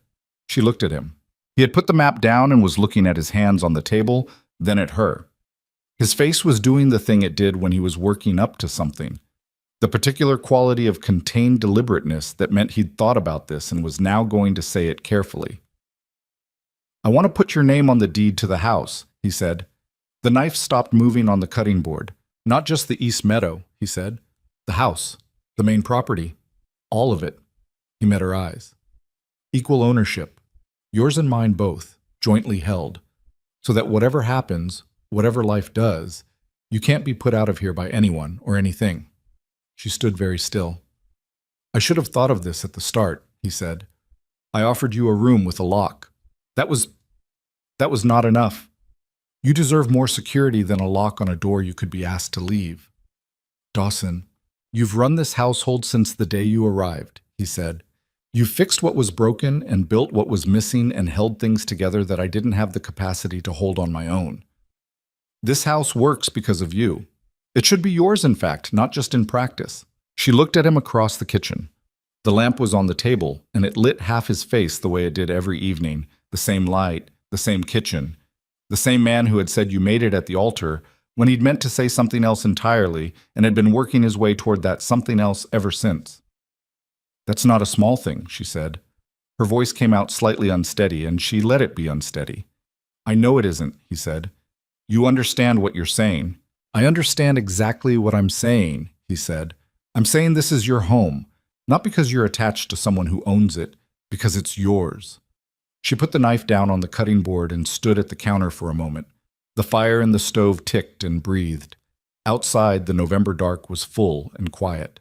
Then she crossed the kitchen and sat down across from him at the table, the way she had that first night when she'd made the salt pork and beans, and he'd said it's good and meant more than he'd said. She sat down and looked at him. Yes, she said. He nodded. Just once. Something in him settled profoundly, the way a foundation settles when the last piece is in. There's something I want to say, she said. All right. I came here angry, she said. Not at you specifically, at the situation, at the fact that the options had all run out, and this was what was left. I didn't know how to be here, and I didn't want to know how to be here. Not at first. And I didn't trust you, and I had reasons for that. He said nothing. Listening. And somewhere in the middle of all of it, she said, you showed me something I didn't expect. Not once, in a dramatic way, incrementally. You showed me that you were paying attention, that what happened to me in this place mattered to you. She held his gaze. I don't take that lightly. I know you don't, he said. What I'm saying is, she stopped, tried again. I'm not here because I have to be. I haven't been here because I have to be for a long time. I'm here because I choose it, because I choose you. The words went into the kitchen and stayed there, honest and plain and a little difficult to hold. He reached across the table and put his hand over hers. Not dramatically, the same way he'd put his hand at the small of her back the morning of the wedding, present rather than possessive. Just there. Just the fact of his hand on hers. I'm glad, he said. And then, I should have said this a long time ago, and I'm going to say it now, and I'm not going to make it flowery because that's not... I don't want flowery, she said. Good. He looked at their hands on the table. I'm glad you're here. I'm glad you stayed. I'm glad you're stubborn and clear-headed, and you didn't let me keep eating at the table like a man being tested on the experience. He looked up at her. I'm glad you're mine, and I want to be yours. If you'll have that. She turned her hand under his and held it. I'll have that, she said. Spring came the way springs come in that country. Suddenly, and without much ceremony, one day still cold, and the next morning different, the air holding a new quality of warmth that the land responded to before the people did. The grass went green, the creek rose a little with the melt from higher country. The garden beds, turned and mulched and put to rest in November, showed the first green edges of coming back. She was the one who saw it first. She went out in the early morning while Dawson was still with the horses, the first morning she'd thought it was warm enough to check, and she crouched at the edge of the bed and saw the green pressing up through the dark soil, and felt something move through her that was too large and too simple to have a word. She stayed there for a while, crouching in the garden in the early spring morning, and let herself feel it fully. She thought about this woman she had been in the borrowed dress, standing at that window, watching the pewter sky.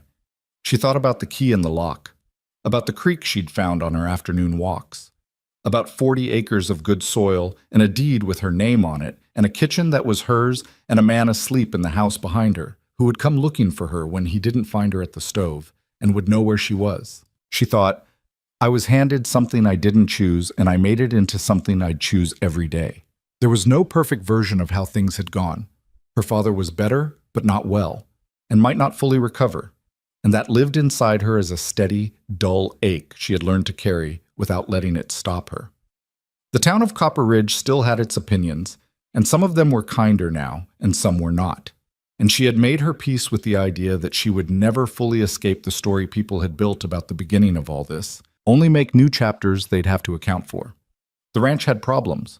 The north boundary would require attention again in spring.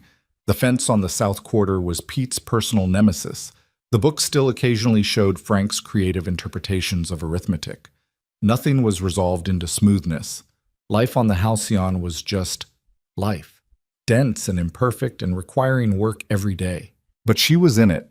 She had built herself into it, one ordinary day at a time, the way the rosemary had spread from its uncertain start in the corner of the garden, slowly, stubbornly, until it owned the space it was in. She heard the back door of the house and looked up.